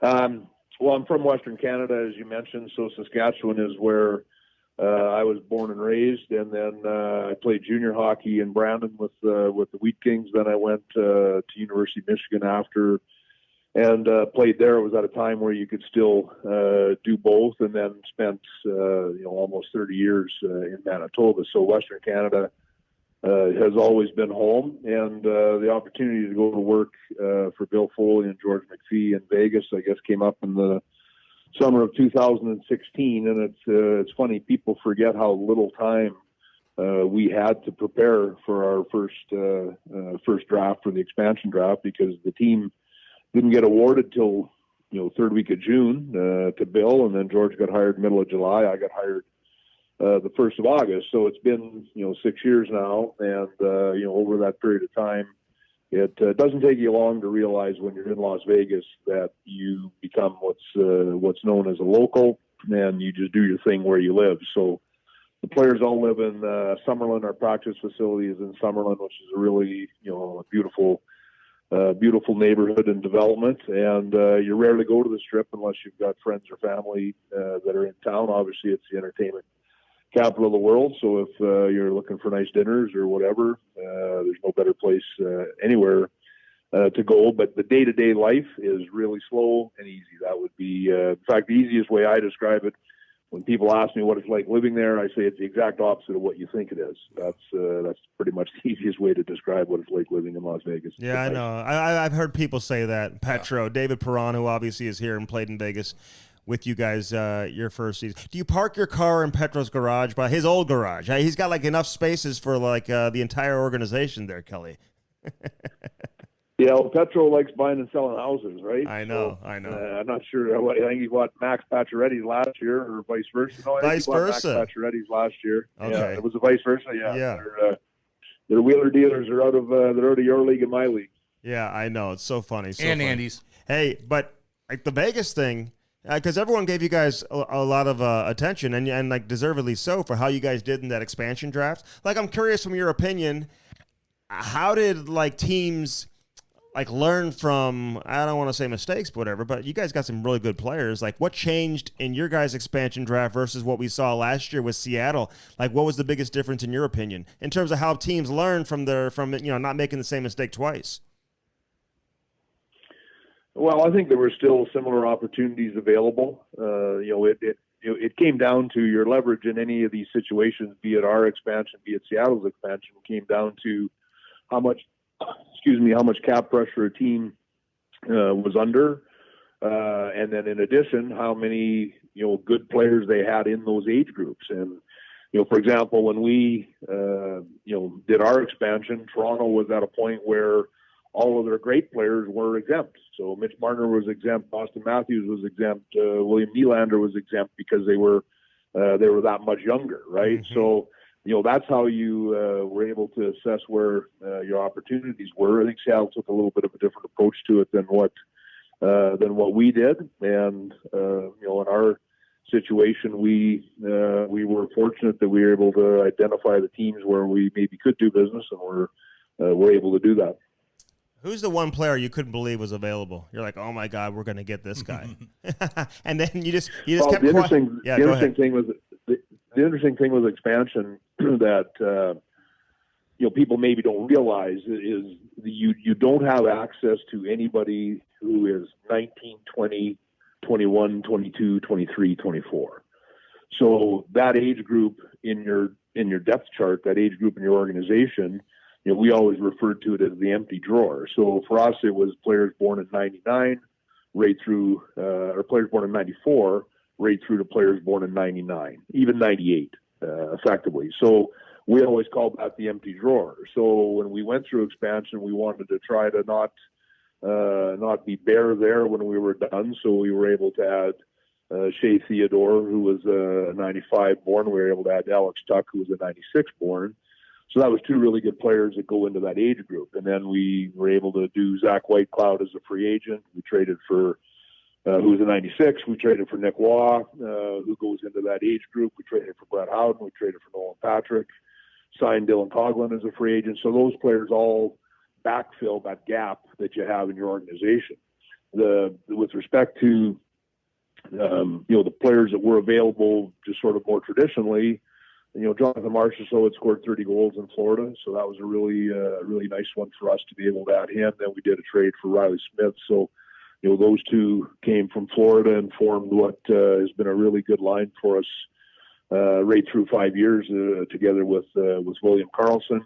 There's pleasant surprises, right? I don't think anybody saw William Karlsson going from 6 goals to 43 goals, including ourselves, right? So there's pleasant surprises that come with it. But we worked it well. We had good support from our pro scouting staff. We worked hard at it, and with George's leadership and guidance, I thought we did a really good job. Yeah. Hey, did you guys, just for fun's sake, like prior to the expansion draft with Seattle last summer, did you guys put together your own list? Like just to say, hey, if we were doing it again, here's what our team would look like. Did you guys even play around with that or no? Yeah, we did. It was, our expansion year. So I differentiate just internally, at least. The expansion year would be the year we did the work preparing for expansion, as opposed to the inaugural season. I think a lot of fans just call the expansion year the year we went to the Cup. Mm-hmm. So the expansion year, we did all kinds of mock drafts. We probably met with our pro staff in person monthly, and it was interesting that year how the first mock draft you would do, you would think, for example, a certain player, well, we can do better than that guy. So you get to the second or the third one, and there's a couple of examples where that guy, he might be in our wheelhouse. And then you get to the fifth or the sixth one, and you go, they're protecting that guy, right? So it was fun watching the different players over the course of that year sort of move to being candidates for our team to select to not being available at all. So that was kind of interesting to watch. This year with Seattle, I think what a lot of teams do is it's a good exercise for your pro scouts to go through all the teams. Mm-hmm. Who would you protect, who would you expose, and then go through it from a Seattle lens as to what that team could look like, depending on what your choices, what they were. No better example than Ray with St. Louis. Yeah, listen. I mean, it's not easy, but I'm always curious, like what like other teams, like who they maybe would have taken and what their inaugural roster would have ended up looking like. So, all right, Vegas. Listen, it's different than any other market in the NHL. We all know that. Like, there's temptation that comes with it. Oh, yeah. And do you have to talk to your players, Kelly? Like, I mean, do you talk to them? Like, what was like the first message you guys said, like in the first year? Do you guys still do that, or do you feel like maybe you don't have to do that as much anymore? And was that really ever a concern of yours? It was just it's such an obvious question, and it wasn't an issue at all. We never did ever address it that way. Obviously, we've got people in our organization that look after security. Every NHL team does, and offer guidance if required or requested. But it's never been an issue at all. And I've often said the guy that gets in trouble in Vegas is the guy that goes for 4 days, not the guy that lives there. And it's been a non-issue. And then the other thing that happened, of course, you'll remember, just as we arrived and were preparing to open our inaugural season, was the tragedy of 1 October. So that really, really galvanized our team to the city, our players, and you guys know what NHL players are like. They're good people, right? And our players, unsolicited or on their own, wanted to do whatever they could to help the city heal or the families heal, and the organization did a tremendous job being a leader in that area, and it really, to me, just cemented that bond that the organization has had with the fans, since that day and ever since. Yeah, it's like, don't worry about the home team. Worry about the teams coming in and playing you. They're the ones going out. I'll tell you that right That's now. right. You know how that goes. Yeah, but were you guys surprised at the fan base? I mean, listen, there's a lot to do in Vegas. There's a lot going on. There's a lot of shiny objects. Like, to be relevant in that town, and now you got football and things that maybe baseball, maybe the Oakland A's are going to be there. Like, how do you compete as far as the marketing campaign is concerned, just to keep everybody engaged? Obviously, you have to engage. Obviously, you have to be good. But, like, how was that initially, seeing all the fan base going crazy? Well, our fan base is primarily local, and certainly we'll have fans for the visiting team. If you're a fan of St. Louis, or you're a fan of Chicago, or any NHL team, and you get that schedule and you're looking to do a road trip with your team, this is going to be one of the first places that you look to go. So we do probably get more out of town fans than some teams, or most teams likely, but our fan base is primarily local. We've got a real we've capped our season ticket base so that we've got tickets available on a night by night basis. We've sold out every game that we've played in 5 years, including our preseason, and the fans just really embraced hockey. It's when you watch it live, it's a great sport. You guys would know that, and I think that's the excitement of how year one went, going to the Stanley Cup. I mean, it was all pretty exciting to be a part of, and it really, I think, has given us just a tremendously passionate fan base. Well, they are passionate, and it's a lot of fun. But you know what? It's kind of interesting because you just mentioned 5 years. People think Vegas has been around longer than that. You go to the final the first year, like the expectations for Vegas are so different because like nobody's expecting Seattle to go to the Stanley Cup final over the course of the next 3, 4 years, 5 years. No. Like it's like a process. But you guys had so much success. Like, how do you internally still kind of like pump the brakes a little bit and say, hey, we're a young franchise.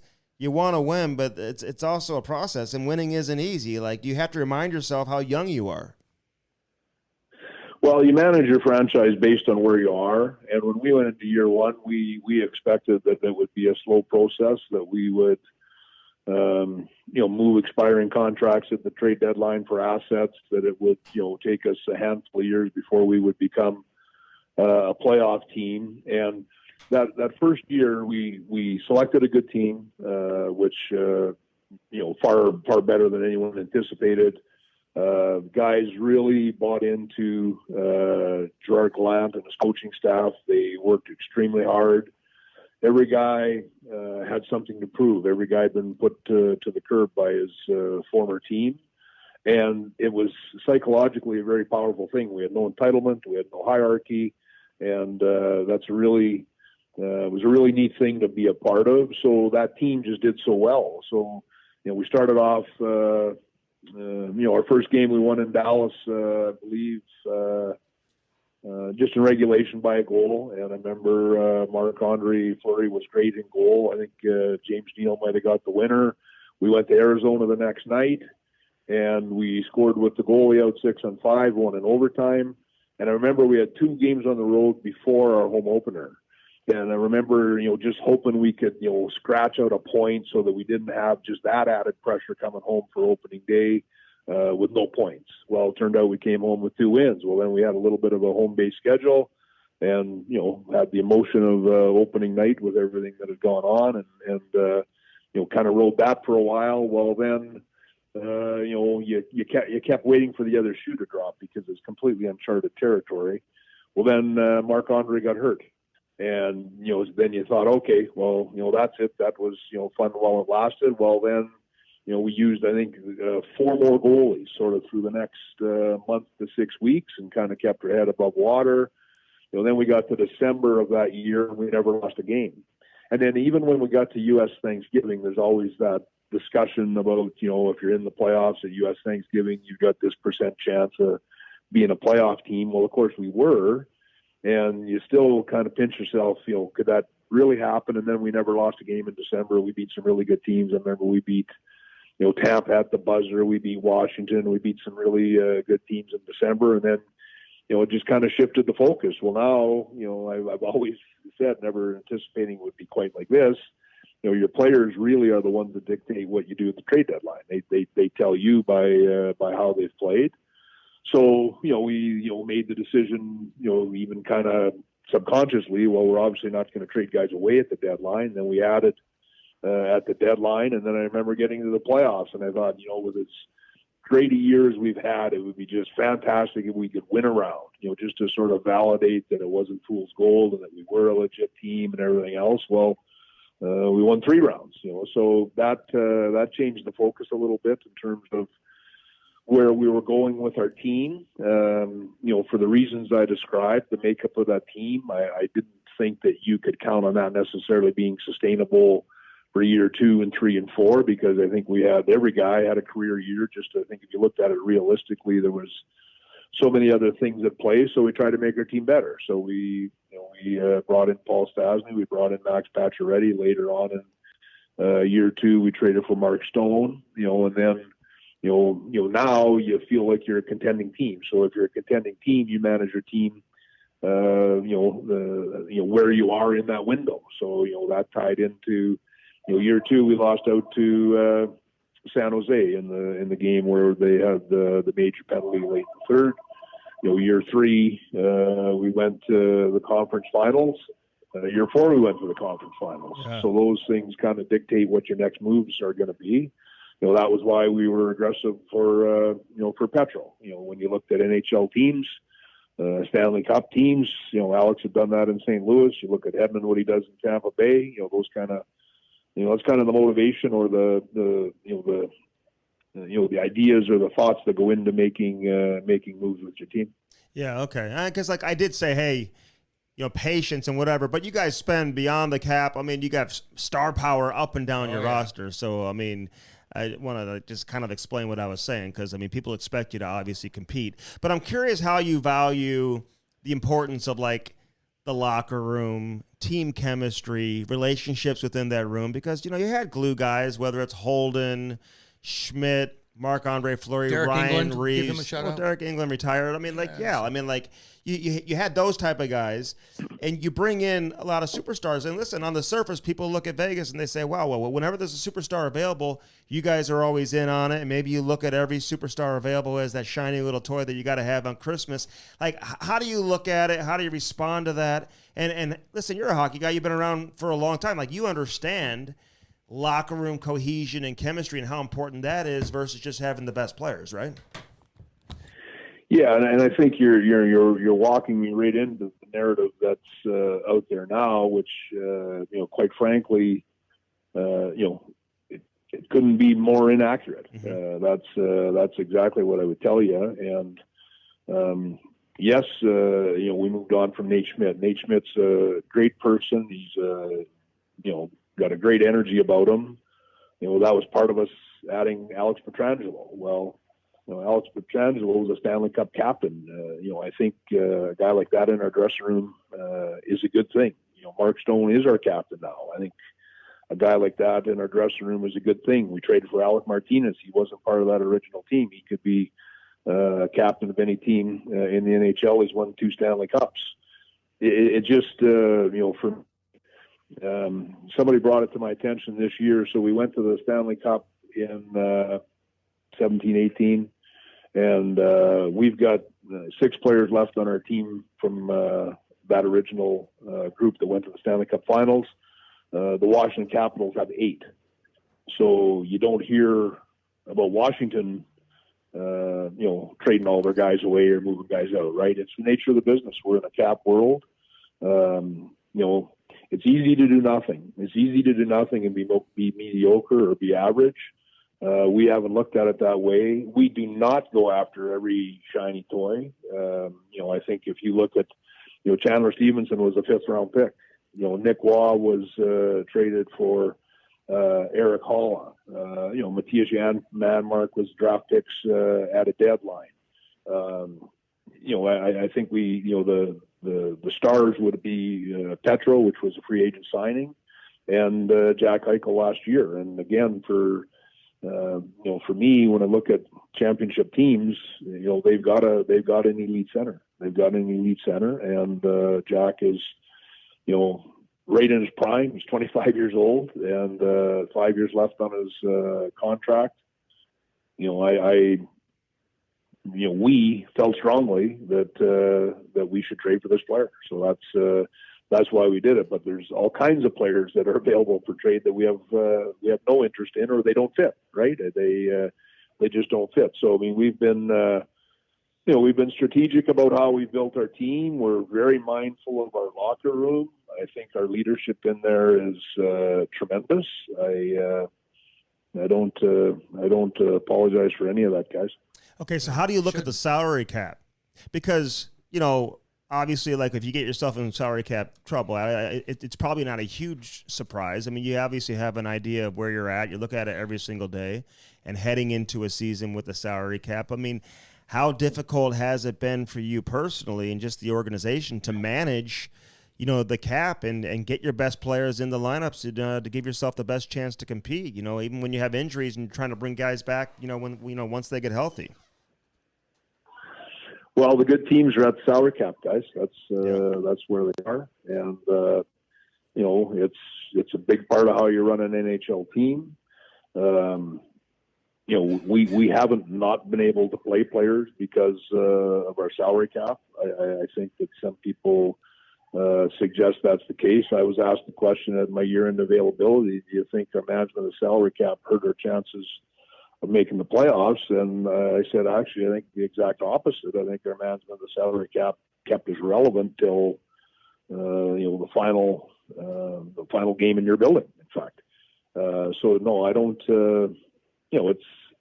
It's all the good teams are there. So I don't know. I don't know what else to tell you. I think that we added a $10 million player in season, so that comes with some challenges, and we knew that when we were having the discussion about whether to make the move. So I always tell our media, we'll be compliant when the puck drops, and you can't play a game in the NHL if you're not. So we'll make sure that we are. Hey, let me ask you, Kelly. I played for Lou Lamoriello for a long time, and I absolutely love that man. But he'd be the first guy in the locker room every single morning. He'd talk to everybody.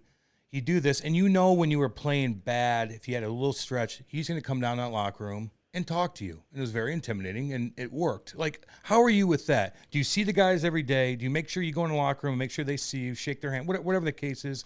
And it was any time last year, I know you're injury riddled, but anytime where you're sitting up there like, you know what, I'm going to go down there and I gotta give my little speech now.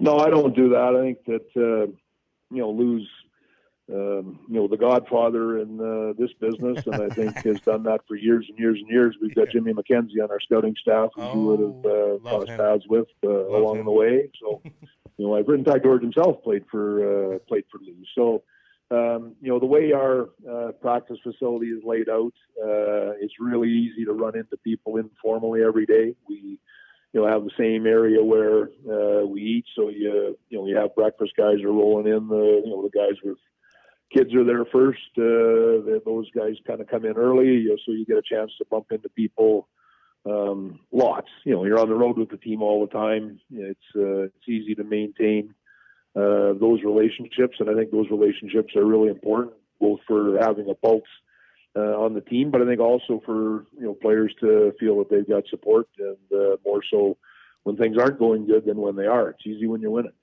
I thought you were going to say you send Jim McKenzie in the locker room. Yeah, big Jimmy Mac cruising around. Let him go talk to the guys. He doesn't age, by the way. Hey, listen, tell us what we maybe don't know about how much due diligence went into the trade for Jack Eichel, because so much talk about his neck injury and the surgery. And it's not like you guys just said, oh, we'll just figure it out once he comes here, whether he's healthy enough, if he's going to be able to play and get back to the level that we've seen from him throughout the course of his career. How much did you need to know, and how much did you find out to, get yourself to the point where you were comfortable making that deal?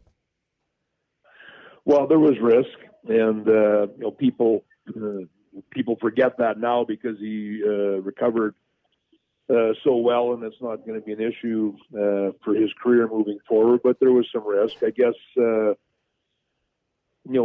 comfort for me was understanding how invested he was in, researching this, talking with people, talking with doctors, and, how anxious he was to have disc replacement surgery as opposed to fusion. So it became a wedge in the relationship. And in fact, I think, pretty much the single-handed reason why he was available to be traded. So, we trusted that it would work, and I didn't think it would work as quickly. He returned in about 3.5 months. I thought it would be longer, but it was Tyler Johnson of Chicago has since had the same surgery. So I think you're going to see this.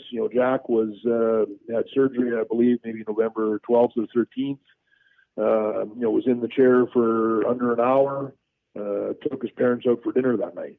So. It was really well handled by Dr. Prusmack out of Denver, Colorado, who's the surgeon that Jack chose, and then the rehab was shared between our staff and physiotherapists that Jack actually used out of Charlotte. So, yes, some risk prior to the trade, yes. Even once the surgery took place, we all felt, I think, significantly better. There's a UFC fighter in Vegas that had the same surgery, and there's an article in the paper about him commenting every time he goes in the ring, in the octagon, there's somebody trying to rip his head off. He's been able to recover from this surgery and, maintain a career as a UFC fighter.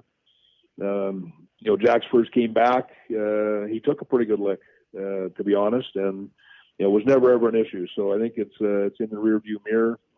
Thankfully, I think he's maybe blazed a trail a little bit for NHL players that may be faced with a similar decision, and good on him for standing his ground and believing in his health and what was best for him. Yeah, that's right. He did stand his ground. Oh, let me ask. Speaking of UFC, like, did you ever get into that now? Like, were you a UFC fan before you went to Vegas? And now that you're in Vegas, do you go to those fights? Do you go see Celine Dion? Like anything like that?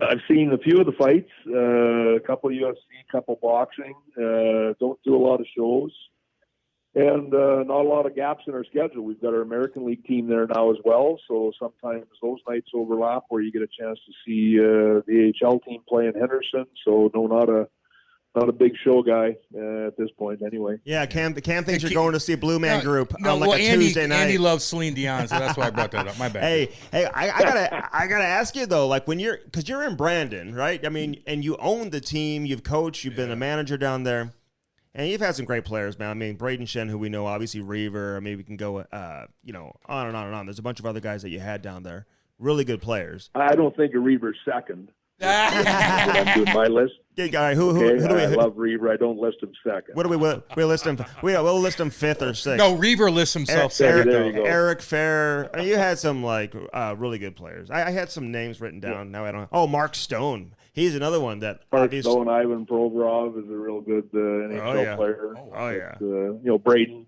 was a great junior, really good player. Oh yeah, really good player. Great guy. But, so, no, we were fortunate. Had lots of good players. So who approached you to said, hey, would you be interested in coming to Vegas and being as an assistant GM? Because people forget, like, you weren't the GM right away. You were under George for a year, and then eventually became the general manager. Was that the plan all along? And, like, how do you guys share responsibilities? But take me back to when you were in Brandon, when this first became a possibility. Was it difficult to walk away, or did you jump at it right away? Well, it's kind of an interesting story because I think it's a little uncommon. I'd had some opportunities the summer previous, and had some opportunities again the summer that I ended up going to Vegas. But I got a call probably around 8:30 in the morning out of the blue from George. Would have been around maybe third week of July. He had just got the job a week earlier. I'd never spoke to the man in my life. Never met him. Never talked to him. And we had a really good talk. He phoned me back later that afternoon, and I honestly hung up the phone and felt that there was a good chance that there might be an opportunity there. The next morning he called and did offer me the job, and then I took a few days to sort it all out, and it was really he felt really strongly about our ownership, which has been fantastic with Bill Foley. George had a very proven record of success with Washington, so there was certainly some appeal there. And then I was really fascinated by expansion. I love to build teams. I love to strategically. I was excited about what that year could look like. In hindsight, it was what I expected times about 1,000 in terms of being fascinating experience. So that was how it came to pass. We didn't have anybody hired. We hired in the next kind of 5 weeks. We hired probably 50 people in hockey operations with our scouting staffs, our development people, analysts, everything that we were going to need. And the one thing, virtually all of those people are with us today, and that was I felt maybe our greatest work was the staff we assembled. We really were fortunate with some of the people we were able to bring on board, and then we got to work in year one. So in year one, in terms of the division of responsibilities, George came to me early on, and he wanted to split the teams. He just felt it was too much for one guy. He was comfortable that I would do a good job with my team, so we split the teams. And it was pretty random how we split them. Wasn't based on East-West, wasn't based on, where our best opportunities were versus where they weren't. It was pretty random.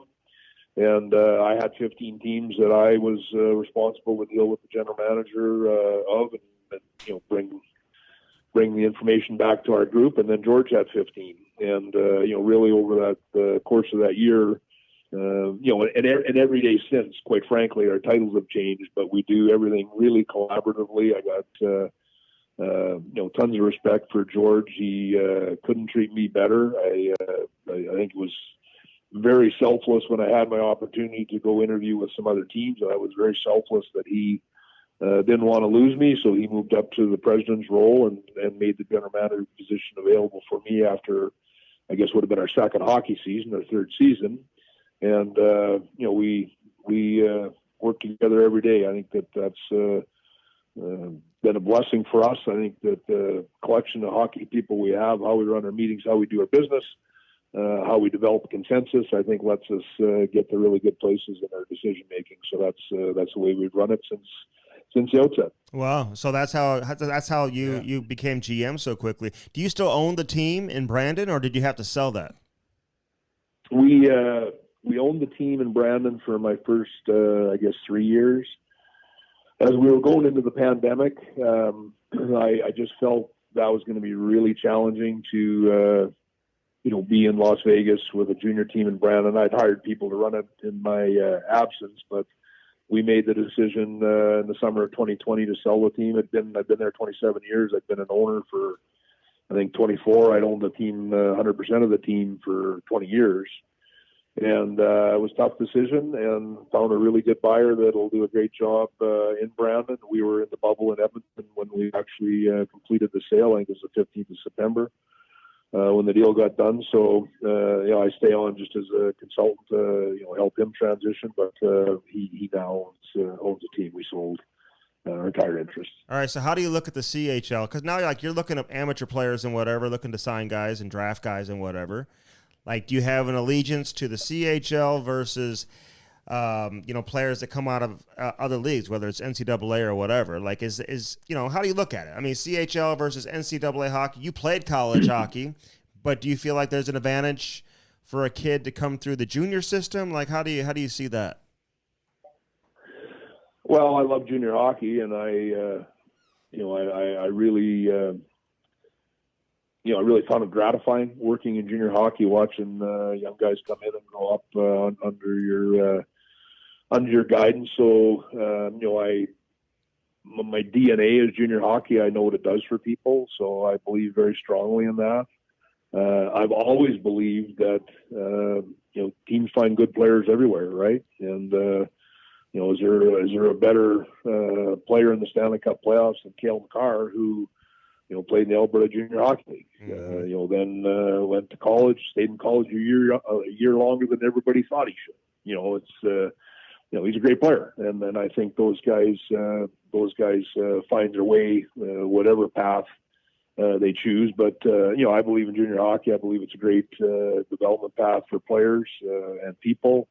The college experience is tremendous. I was, as I mentioned at the start of the podcast, sort of at the last year that you could have played major junior and then gone to college. I was always tremendously grateful I never had to choose, because my time at Michigan, which is where I went to school, was 4 fantastic years. I loved every minute of it. So, I'm not, I try to be objective. I try to be open-minded. And certainly, my network of people who I know well, a lot of those are from the CHL.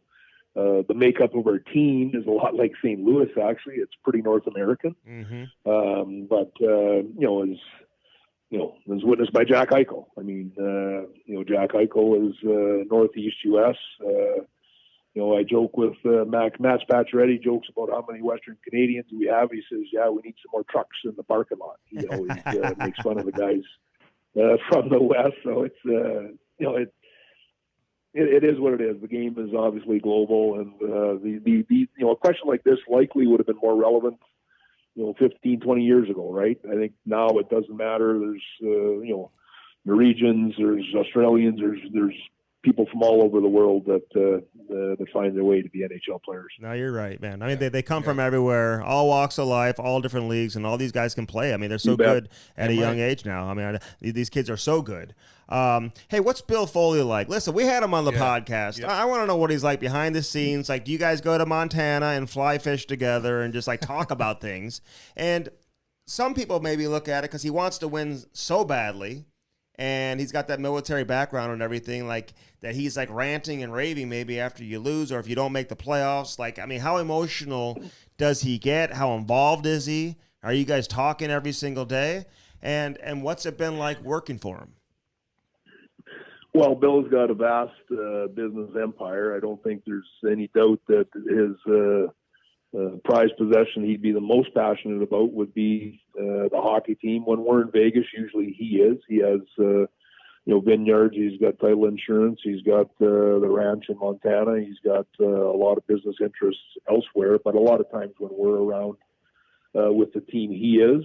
And again, it's the narrative that is out there, right? That Bill's so driven to win that he's forcing us to make decisions that we're not comfortable making, or having that kind of input. And it's not that way at all. He's never denied George and I the ability to do anything with our roster that we felt was important. We obviously communicated to him and explained our thought process. I think he's got a ton of confidence in what we do. He's been a great student. He's been in every meeting since that expansion year where he would have come into the league, not having any experience. I think he's learned more than anybody in terms of players. He's got opinions on players now. I think he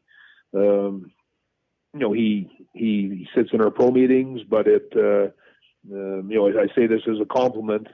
Our pro meeting is the exact same if he's sitting there versus if he's not. No one's uncomfortable when he's there. No one feels pressured or intimidated.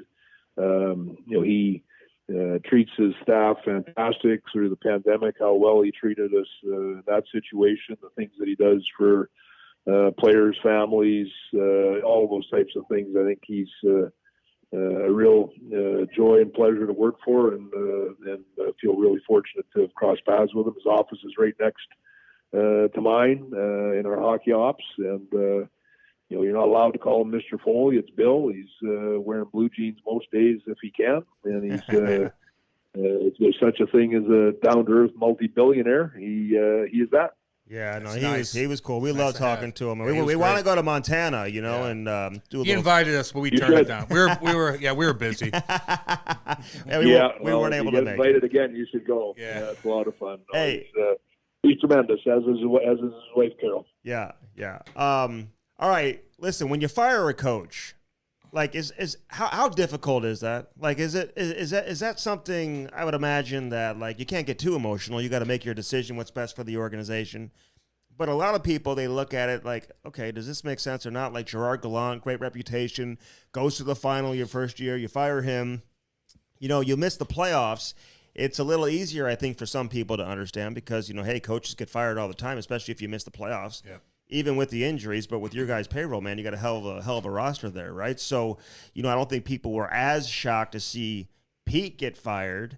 But just take us, behind closed doors in terms of making those two decisions and how you're, came to that point.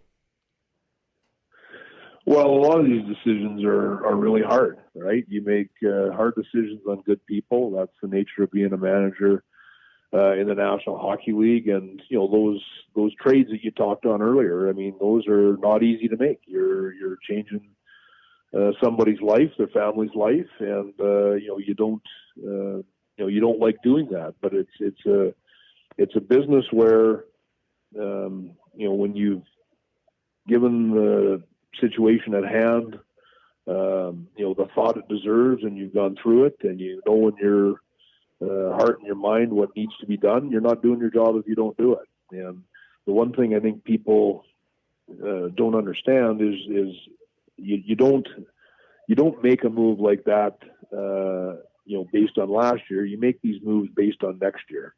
And that was Pete and his staff had a really tough year to coach. They had an ever-changing lineup.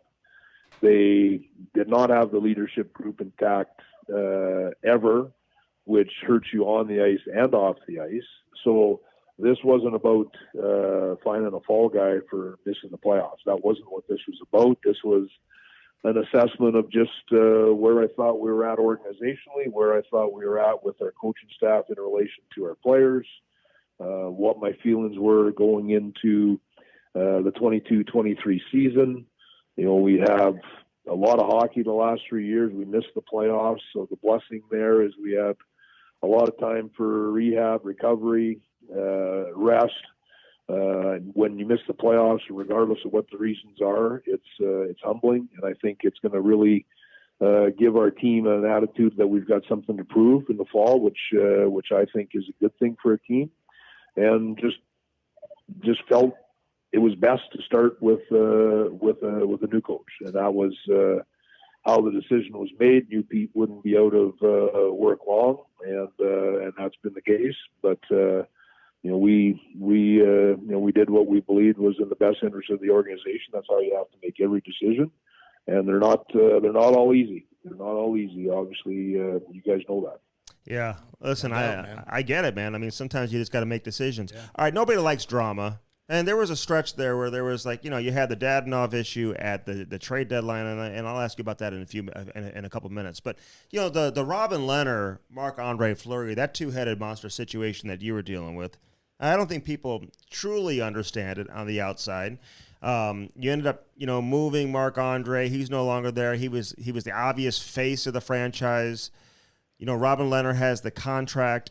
And then, this year in the playoffs, I mean, you got the coach saying he didn't know about the injury and whatever. I mean, was that difficult for you to sit back and watch too, because there was such a lack of communication or whatever? Maybe you can help us understand what was going on there with Lehner and the coach and his injury and what's he like dealing with Robin Lehner? You got to, everybody's personality is different, right? You got to handle him probably a little differently than maybe some other guys.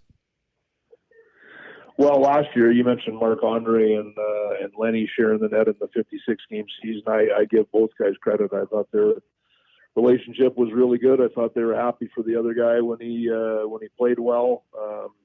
I thought shared the net real well this year. We made the decision we made in the summer with Marc-Andre.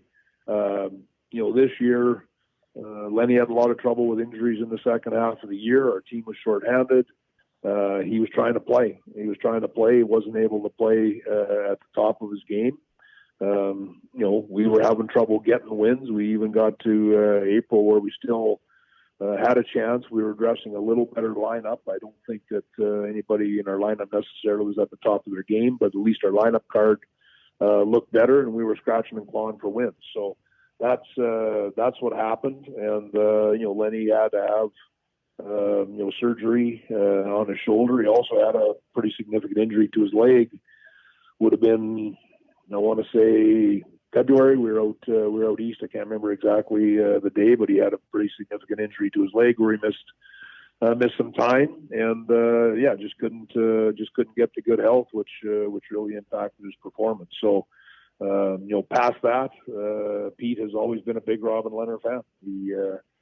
He wanted him as our goal. He wanted us to extend him. Played him as our starter in the bubble when we went to the conference finals against Dallas last year. We went to the conference finals, and Flower was our starter. Flower had a great year, won the Vezina, and yet Lenny was the guy that Pete always felt the most comfortable with. So I think any hint of drama with a goalie is big news, and that's likely part of it, right? But how it played out is just how I explained it to you. Yeah. I mean, and I think fans and people on the surface, they look at Marc-Andre Fleury, man. He's such a good guy, and he's so popular. I don't think people can truly understand that. But are you comfortable with Robin Lehner, like, moving forward? And, like, you mentioned the injuries and whatnot. Like, I mean, how much did that impact his play last year? Obviously, if he's hurt. But even from a conditioning standpoint, like, he's so big, Kelly. Yeah. Like, I mean, you just don't see too many goaltenders his size. Like, what does he have to do moving into this season to get his game back in order? Well, last year, Lenny had a good start to the year. When we were missing all the players that we were missing, the only thing that kept us relevant was how well Lehner and Brisebois played for the first 2-3 months of the season. So, again, the passage of time will clear perspective here a little bit. These things, when they're recent, are front of mind. But Robin's a real good goalie. He had 2 significant injuries. The one is already taken care of. The shoulder, he's rehabbing over the course of the summer, and we're expecting that'll be what he needs to be ready to have a great year this coming year. So that's that's where we're at with it. He's a big man.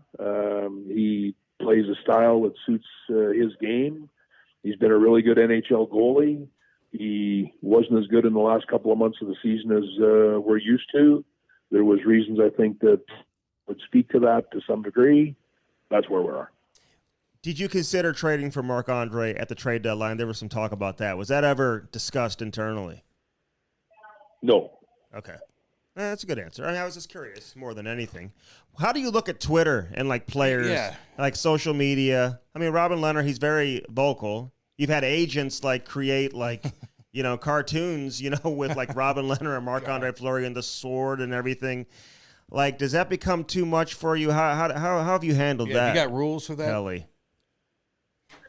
No, players are on their own, and I think all you got to do is look around the NHL. There's some guys that are really active in that space. Other guys that I don't think ever go on it. It's not reality. I don't think there's any question about that. So you need to take it for what it is, and that's Twitter. All right, help us understand what happened at the trade deadline with Dadonov and the whole trade clause, because people want to know. I mean, let's clear the air in terms of what really happened, just so people know, because I don't think it's really ever been put out there. Yeah, and it was certainly not Genny's fault, and I can't say much more about it than that. But to his credit, I thought played really, really well after the trade deadline. Listen, you got to be excited about this season, though. You look at all these names and all these players that you have on your roster, and everybody's coming back. Are you healthy? How are you looking heading into the season as we get closer to the draft, and then obviously it won't be too long before we have training camp? Yeah, I think that we've had a handful of guys that needed off-season surgery, which a lot of teams do, and those guys will be using the 4.5 months that we've got for our off-season this year to recover. And I touched on it earlier. I really believe that we'll have something to prove, and I think that's a good mindset to have. So we're excited about the upcoming year, and really looking forward to fighting to be a playoff team again. It's not your right to be in the playoffs. It's your privilege, right? So you got to be ready to go and ready to earn that. Hey, when you guys got Petro, did you really believe you were going to be able to get him? Because he came into town, and if I remember correctly, when he left Vegas, he didn't have a contract in hand. So, when he left Vegas, were you pretty comfortable that you were going to be able to get it done? You never know. I mean, you never know. It was unique situation. He'd spent his career in one city, had real success there, had an interest in going to the market as the year played out. That's what he decided to do. And, we were happy that it worked out the way that it did. Last one from me, Kelly, and I know you're a busy guy, but I'm just curious, when there is a downtime, do you go back to Canada? Are you a fisherman? Do you got a boat? You got a lake house? What do you got going just to chill and not think about hockey? Well, the last 2 years have been different because, the 2 summers ago, we were in Edmonton for most of the summer at the bubble. Then even last year, just because, we played through till the end of June. Then the draft was late, free agency was late. So to get back to Canada was, early in August. By the time I was able to do that, we have a cottage at National Park in Manitoba, an hour north of Brandon. So that's where we like to get to. And then this year, it's a little bit closer to being the normal set of dates for the time frame. So by the middle of July, I'll be able to work from Manitoba for a period of time between then and training camp. Okay. Nice, man. There you go. Well, Kelly, listen, man. I appreciate you coming on and giving us some time. All the best this season. Absolutely. Vegas is always entertaining. Yep. We even from a distance and whatever, you guys always put out a great product. Yep. No better place in the league to watch games, and you guys have had a lot of success in a short period of time. So, Keep it going. Sometimes maybe it's best to regroup and hit the reset button, and you guys will be a tough team for sure to be reckoned with in the Western Conference for sure this season. So Fun to watch, we look Kelly. forward to this year, man, and honestly appreciate you coming on and talking with us. Thanks for having me, guys. My pleasure. Thanks, big boy. See you, buddy. The Cam Strick Podcast is brought to you by Bellman and Bellman.com. BEHLMANN.com. Get out there to Detroit, Missouri. Check it out. On one side, you got the Buick, the GMC.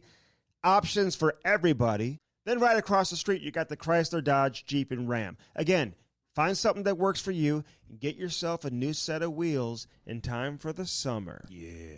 All right, baby. That was Kelly McCrimmon here on the Cam Strick Podcast.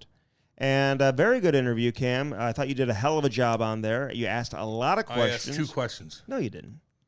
Don't be so hard on yourself. Well, I'm not. You're telling these people who ask you for advice on how to be confident, and here you are lacking confidence. It's not about confidence. It's about knowledge, and I didn't have enough knowledge to ask them Are you not? I feel like you haven't been doing your research. I did as much research as I could. There's just so much, like, I'm not nerdy like you are. I don't know the ins and outs of everything that went down with him like you do. I'm just not into it. So if I could do all the research I want, but to form a question and ask a guy that's currently a GM of a fucking major organization, I didn't want to hurt the brand, so I let you take over. Yeah, I understand that. And I'll just try to be funny on the intro in this one. But you get another current guy on, I'll be like, "What's up, homie? Fucking blah blah blah blah blah blah. What's up? What's up?" So when I go to Montreal, I may try some of that poutine. Ugh, have fun.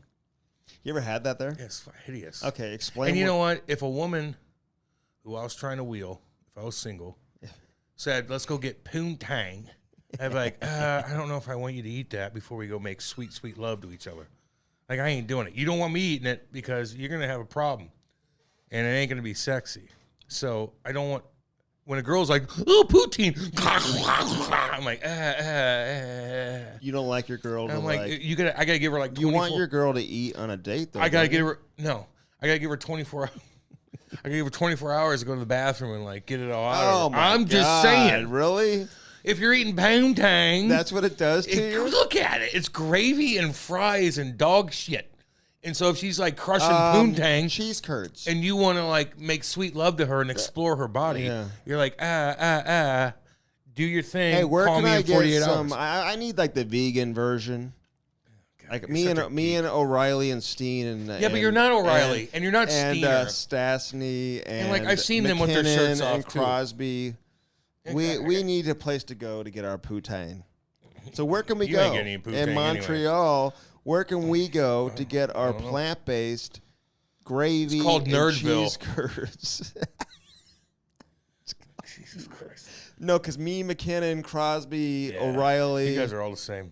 Stastny, Steiner. We, Hey, I saw where do we Stas's go? body, and I don't want that. Now, Yanni has a fucking, he's caught up. Yanni eats meat. But Paulie's got Paul- a goofy-ass body. Not now. I bet he does. I bet he's got that milk Dude. bag look. No, this Yes. dude, he's like getting better and better with age now. This guy scored 20 this past year. He's I gonna love play Paulie. again I'm this just year. saying, like, you're comparing bodies. I'm like, he ain't caught up like Yanni is, his brother. But you could eat poutine. Look, my point is, like, that shit's coming out of you quick if you eat it. And, like, it's What's not like another Montreal treat? I don't know, Ripper. Okay, I mean that is not. It's 4th of I don't July, know. and people are wanting. I wouldn't want to know. go to Montreal right now. I don't want to go through the airport. Why? I don't want to fly anywhere. I just don't want to. You think the NHL should not be having the draft in a Canadian city right now? Oh, I don't know about that. I mean, they're having the whole league come to Canada. I don't know about that. Suck it up. You got to go up there. Suck it up. I think the airport's called Trudeau. Justine. No, it's Trudeau Airport. Sure it is. So, like, Right. He loves it. well, I mean, I'm just saying, you got an airport. Well, named Ronald after Reagan. you. So, I know. Yeah, Ronald Reagan has an airport too. They do. But Reagan and Trudeau, I think maybe a little bit different. Just a little different. Yeah, A little different. yeah. So Anything else you plan on doing today that's exciting or entertaining? I'm gonna watch fireworks, man, and I don't know. I'm gonna go buy some fireworks. I think we're gonna. You gotta go out. Well, here's my the deal. my part of the Missouri to buy fireworks. I know. So you We know. hit a number of stands on the way back. Oh, though. you get. Oh, yeah. You know what else I got? I brought you some peaches from Georgia, like real Georgia peaches. I'll eat the fuck out of those Okay, goddamn things. so I'm gonna. Where are they at? I forgot to bring you one Yeah, of today. course I'll you bring did. it tomorrow. You're so unorganized, dude. I'll bring you tomorrow. You need to get organized. I brought you some Georgia peaches, and I'm thinking about making something though. I like with these peaches. Like, what should I make? Do I make a pie? Pie, dude, Really? or like cobbler, Peaches and cream or something? something. Yeah, dude. Those What are is fucking, peaches and cream? I don't know. You don't even know? I'm I not like a thought like bake. I'm not a bake kind of What dude. about like a yogurt parfait or something? That'd be like kind of that? cool for Yeah. like the morning. Yeah, all right. Jesus, Andy, ain't that? I mean, come on. I don't know. What about a scone? Yeah. Yeah, are you a big sweet tooth guy? You like your sweets? If I'm Stone Cold Steve Austin, I'll eat what the fuck ever. I'll create things in my closet, in my fucking pantry, in my my fridge. I'm like, oh, and I'll just create stuff. But like right now, like I'm not gonna eat like a sundae. I like. Could to drink you be beer. one of those guys that travels around the world though and try? No, because I got vertigo. Oh, that's I've told you. I can't even fly private on nice ass. Man, I'm fucked up, man. I can't do anything. That's why I have to do this, and I'm going to do the radio, and I don't want to travel I will unless say, I'm driving. vacation is very important for the mind, Cam. It keeps you motivated. I know, but I don't want to go far like you did. I know where my little hot spots are in Missouri. Where I can go down to Table Rock Lake, and I can get my Yeah, but fucking it's not the chill same. zone. No, but it is better because I go 3 hours and you went 13, and look at you today. You're scrambling. You got to do all this shit. Like I don't want that. I will say, and even though I drove through Paducah, Kentucky, and Well, you went to the hollers, eh? And- Eastern Kentucky's listen. All you guys think like you know is what the it? most poor place. you know what was weird? Can I was talk? in Tennessee, The most poor then place- Georgia, then back in Tennessee. I was like, Yeah, weird. because you kind of went. I get what you're saying. It's a weird. Yeah. But Very if confusing. you went to Eastern Kentucky, that is the Paducah. most impoverished place in America. Really? Yes, in the hollers of Eastern Kentucky and West Virginia. When you go to them hollers under in the fucking these little they What's call the them hollers? Hollers are these little towns in the mountains, like underneath the mountains where the mountains come down, and they have these little towns. That's where I stopped It's for the podunk. gas station. They have and no for money. the hotel. They have no. They don't get money from the. My wife was like, "You got to get me out of here." It's hardcore, dude. It goes on for hundreds of miles of just poorness everywhere, poverty. and my minivan, which was, That's like a Rolls Royce there, homie. and when people were like coming up to it, surrounding it, to be like, No, the "Whoa." gun crime isn't, but the drug crime in those hollers is so Okay, bad. give me a city. I don't know. These little towns, they go on forever. Well, how do you know I drove through there? Is that where I drove? Eastern Kentucky. I don't. Maybe you did. Maybe well, you didn't. look on the route. Well, Andy, I don't know yet. I don't know where your route, but I'm just telling you Well, about Eastern Paducah Kentucky. was one of them. I don't know. There's some. I'm telling you, the meth and the What was the painkiller city I abuse. said in Tennessee that I drove to? Chattanooga. Chattanooga. I mean, I There's drove some nice place in Chattanooga. It's Dude. very historic. every exit, every time I got gas, every time I pulled off to like look for like a Starbucks or Starbucks. That's a funny. Jimmy John's. Yeah, you ain't getting a Starbucks down there, boy. Maybe in Chattanooga, but not in Eastern Kentucky, brother. They ain't paying $8 for a grande. Kennesaw, grande which was right latte. outside of Atlanta, was very I want a nice. large. It's a venti. No, that's not venti. Venti's like Dude, fucking I went to a Jimmy John's, dude, Italian. drive-through because they're supposed to be fast.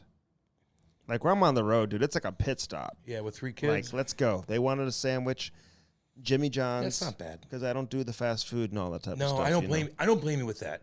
I'll be honest with you, Andy. With the fast food shit, Yeah, my kids don't it's eat that. shit. I wouldn't. I see how I am. Yeah, no, but that's good. My kids, I kind of would be. Now they're eating fucking meat. I'm not gonna be a pussy.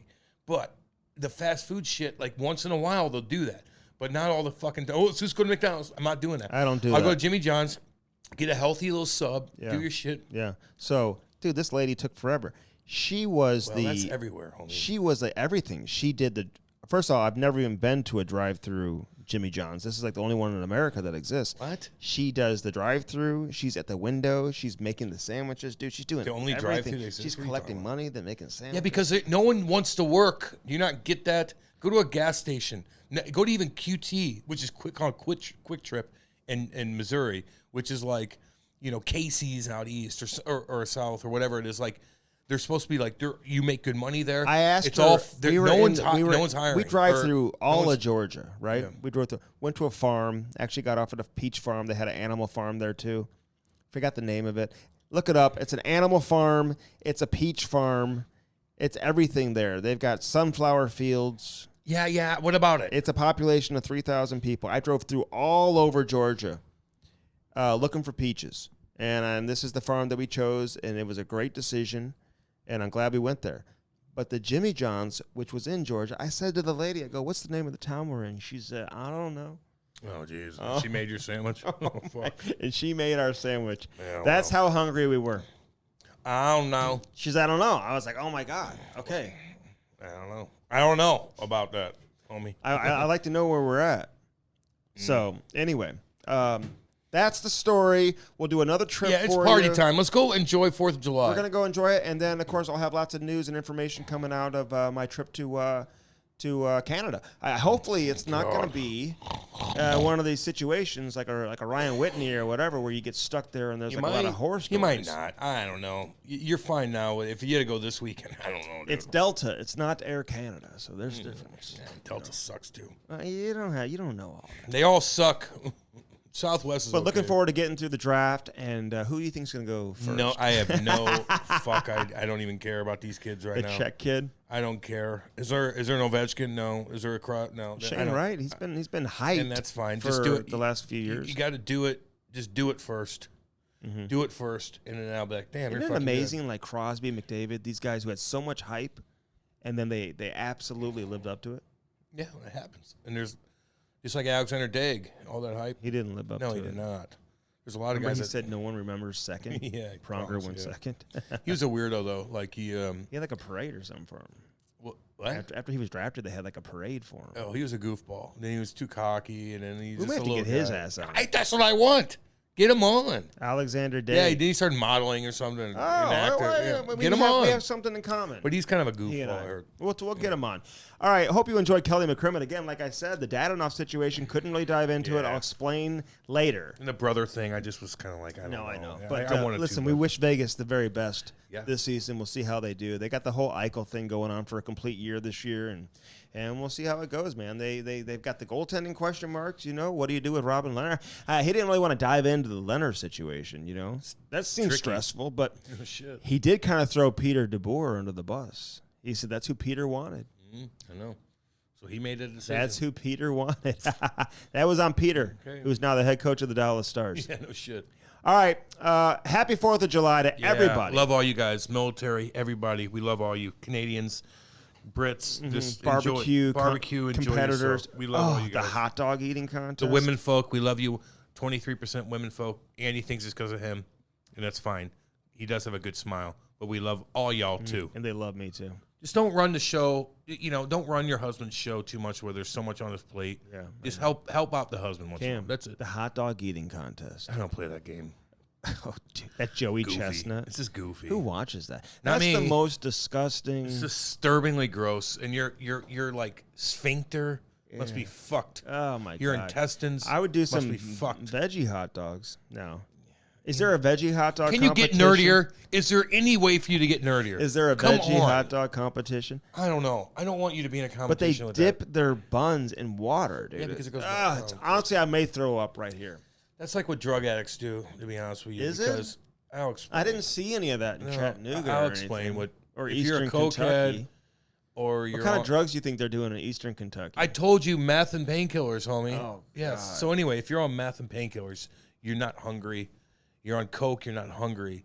So what you do is you take bread and you dump it in water and you put it in your mouth and you take water and you crush the bread so it goes down like a smoothie. So you have something in your system because you're all yacked up on drugs. Can I say something about this though?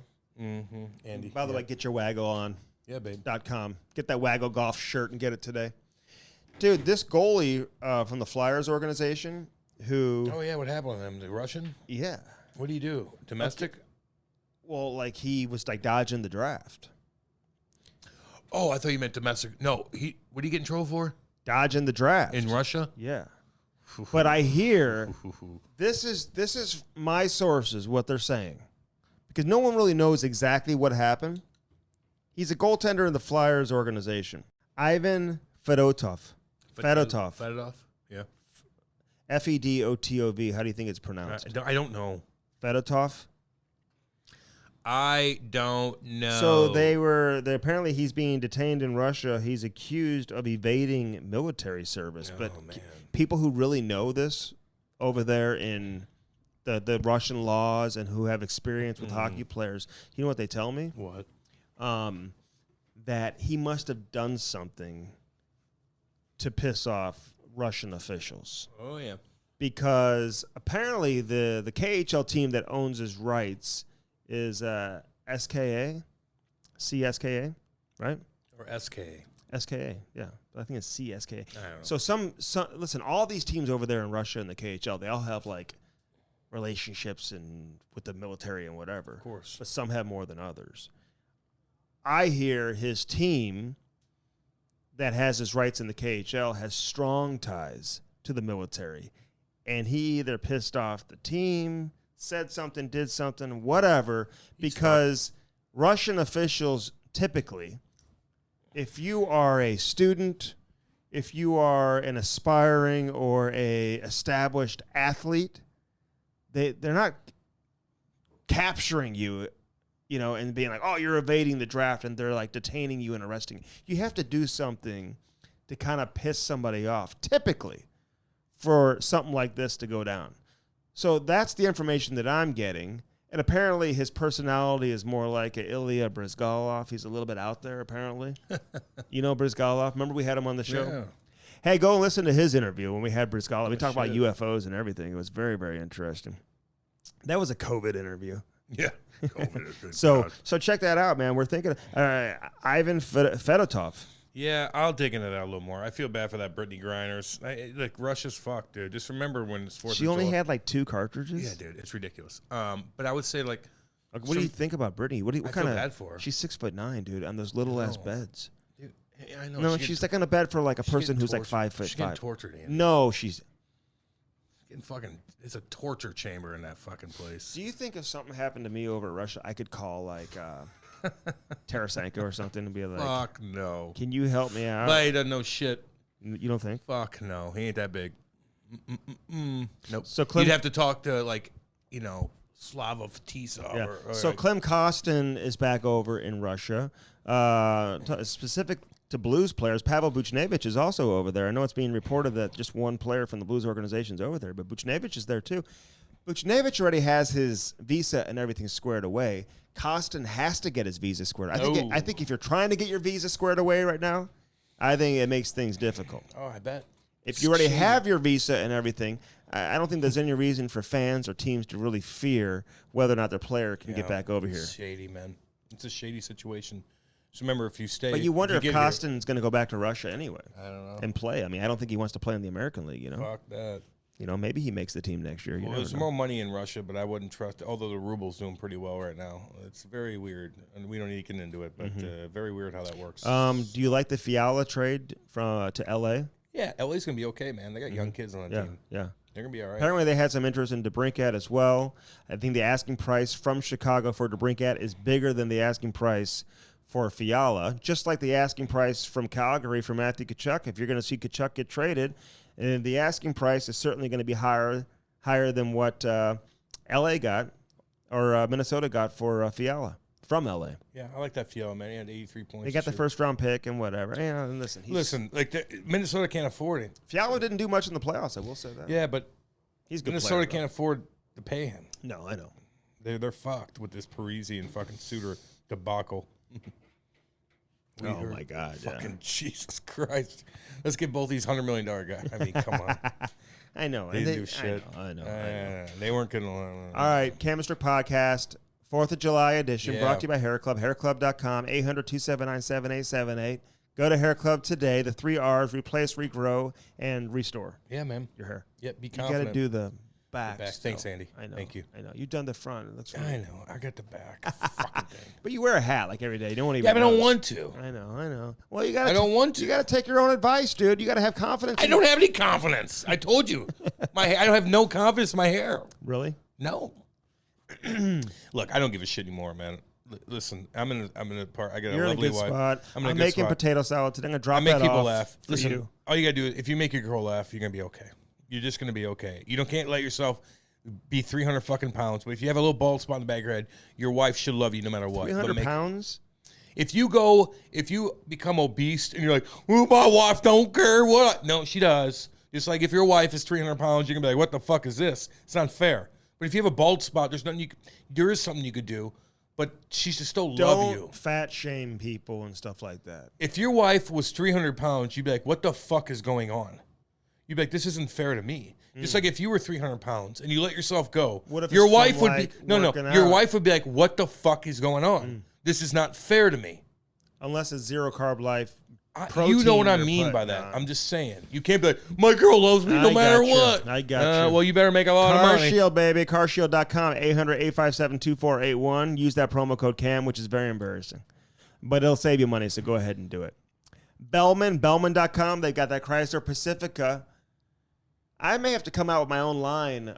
Get the Strict Nasty special over there with the Chrysler Pacifica. After just driving cross country, going over 100 miles per hour in this Chrysler, I can vouch for the power that it has, Cam, and the machine that this car is over there. The Chrysler Jesus Pacifica. It opens up on both sides. It's very, very luxurious. It opens up on both sides of the car with a push of a button. In Troy, Missouri, Buick GMC.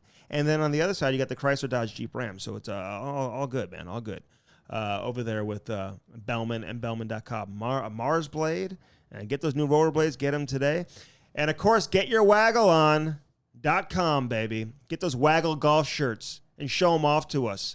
Support our sponsors, man. It's very, very important that people support our sponsors. We are very picky. We hand select who we bring on board with us. We would never bring somebody on board that we didn't want you to support. Exactly. These are people that we want you to support, and we certainly need you to support our sponsors. So get these golf shirts. Pick out one. They got a bunch of new options that just came out over the course of the last week, so you can get something that nobody else has on the course. And this guy's a great hockey guy. He loves the game. He's from Minnesota. Say hi to Travis Baker, Cam. Will you say hi? Trav Dog, what up, homie? What's up, T-Money, baby? T-Rav. Trav Dog, Happy what up, 4th homie? of July. Get your waggle on. Great material. They fit like they're supposed to fit. They're true to size, Cam. Dude, I look good, although I don't play good. And that's all that matters, really. What's more important, playing good Playing or good. looking good? Playing good. Is it? Yeah, Andy, it is. But you feel better if you look good. It's I just, got a hole in one at No, you didn't. putt. No one I had it. I was cares. under par probably in half the holes. It was very successful. Keep talking about that. ZeroCarbLife.com, LYFE. Get the pizza. Pizza is no longer a cheap meal. It'll no longer drag you down. Not when you get a hold of this stuff with that chicken crust, man. 72 grams of protein in their 12-inch. Are you kidding me? No. This is a post-workout meal. Zero Carb Life. Change your life for the better. And eat some protein today. All right, we thank Kelly McCrimmon for joining us on this edition of the Cam Strick Podcast. Everybody for supporting it. We hope everybody enjoyed their holiday. Now it's back to the grind. Yeah. Let's get it. Enjoy your summer. We got the draft right around the corner. Trades are going to happen. Then Yeah, a lot of free good guests agencies coming up, coming up. We got some big guests coming up. Big time. And, Billy Big Time. Oh, Billy Tibbetts. That dude. Oh, my God. He did a good thing the other day, though. I love Billy, man. And he, he is crazy. He's crazy. How's your mom? I know. But he did do a good thing where he's like, he says. He did do a good thing the other day. How's your mother? He's crazy, and he'll like go up to people and be like, you're doing that wrong. Yeah, you're I doing know. that wrong. And they're all like, the construction workers like, Yeah. what? And he's like, you fucked it all up. You're doing it wrong. And he's like, and you keep driving. I know. But he did say this the other day. He's like, you know where I can find the police? But Billy goes, no, I got a big house right here. And if anybody's in a fucking jam, you can come live with me, dude. All you got. And it was just, Really? Yeah, he was sincere. And I'm like, there, dude, I like you're funny. Anybody who's in a jam, my friend. My friend, get here. I got food. I got fucking place to stay. We'll fucking chill. And He's I'm got like, a bike, too. He loves I his go, that's bike. fucking awesome. That's what I want him to do. Yeah. Billy, I want you to help people. How's your mom? Don't chirp the cops, though, because those guys are just getting called. Oh, they were God, being cool to dude. you. Did I? Listen, know. I've never talked to a police Never. officer like, I'm scared. I think they know I'm him. way too scared. I think they know, and he's going to listen to this, and trust me. But I think those cops knew him, and he was putting on a show. But, like, they weren't hurt. They didn't say, they got called, And I don't like when you When chirp he the was at cops. his I mom's go, house? why are you chirping them? I go, they're being cool to you. But I didn't Dude, like that. But I he called out a couple guys. Oh, A yeah, couple he other did. things he said about a couple I guys don't we know. know. And I'm like, I stayed away from You that. got to stay away from that. But Billy, like now I'm like, I watch him because How's your mom? He's just take care of people though. How's your mom? If you're gonna do this, take care of people. You could chirp all you want, but just take care of people. How's your mother? How's your mother? Your motherfucker. How's your mom? How's your mom? He's fucking crazy. I love it though, Billy. We're giving you. Hey, listen. We're giving you a shout out, I've turned Billy. a lot of people on to his Billy videos. does. They're like, "What is going on He's here?" he's in his own world. I appreciate it, man. Yeah. I do. Just be nice to people Yes. though, unless they're a fucking dick How's to your you. mom? You got to if you want to bring people. Who would he would have dusted you in a fight, eh? I don't know, Andy. He would have dusted you. You don't want to say We it. would have been. You don't want to. I haven't You really don't seen want his the fights. wrath of Billy I Tibbetts. haven't seen his fights that much. You don't on want that. the wrath, I think Billy. dude. does. Where's your confidence? I mean, you're telling all these other people to have confidence, and I can't even get you to be confident. So I'm going to say I'll beat up a guy? Like, when you're not a fighter, you would say a comment like that because you've never been in a fight in your life. Sometimes you get caught with one. I haven't seen him fight. I need to look at his YouTube, and No, I'll be like, I would have had I've tough with watched him. them. I would have had a tough time with him. I don't know yet. How's Andy. your mom? My mom's fine, thank you. How's your mother? Your mother. Listen, just be nice to people, though. Just be nice. That's important. If you got a house and people are fucking down in the dumps and they need a place to stay, I like that. It's the Billy Show. What he says? Best show in the world, Billy. We love you, man. We've Best show supported everybody. ever. He likes me. I don't know if he likes you. I wouldn't chirp him that much. Like you're Who's still chirping? you are. How's your mom? That's what I mean. Like he likes me. I don't know if he likes you. He You're likes a me fucking more you're than a you. fucking journalist. You're in the media. You're the one. That's why he didn't come on the fucking pod because of you. So I you didn't know. ask him. Yes, I did. He goes, I don't You trust. don't her. ask the I guest. go, I don't trust That's her. not your job. I on don't. here. Well, yeah, didn't fucking You ask. don't ask. He'll tell you go fuck yourself. Fine. He goes, I don't know if I trust Andy. I go, you're doing pretty hardcore stuff on your own. Like, what's he going to get out of you? You've already admitted that. no shit. I don't mind. You're worried about what the was That's going why to I ask. said, I go, why would I team up with Andy if I didn't trust him? Although you do drive me nuts because you are very. Listen, you need to put your I foot down at decide home. who comes on this fucking You need to put your show. foot down at home. I decide who comes on this. You need to get organized. Get some stuff off your lap. You do too much. I decide. You don't there's go not even around fucking, asking It's not people even to come hockey on. season, and you're scrambly as fuck. What do you mean? I just came off You vacation. do too much. I do too There's much. too much going on. God damn. I got to. I got stick and Settle puck. down. Stick and puck with Ty tomorrow. Take a break. Worry about We me have- once in a while. We have an interview, then I have stick and puck. Worry about me once in a while. This is summer training, dude. Worry about me once in a while. Just your- once in a while. How's your mom? She's fine, thank you. Okay. Happy 4th of July to everybody out there. This has been the Cam Strick Podcast. Hey, crush that like button Yeah, man. and send us a comment. And again, man, we appreciate Love all you everybody's guys. support. Love all Support you. the sponsors, Love you too. all. Love you all. Keep it here on the Cam See you, Strick dudes. Podcast. How's your mom?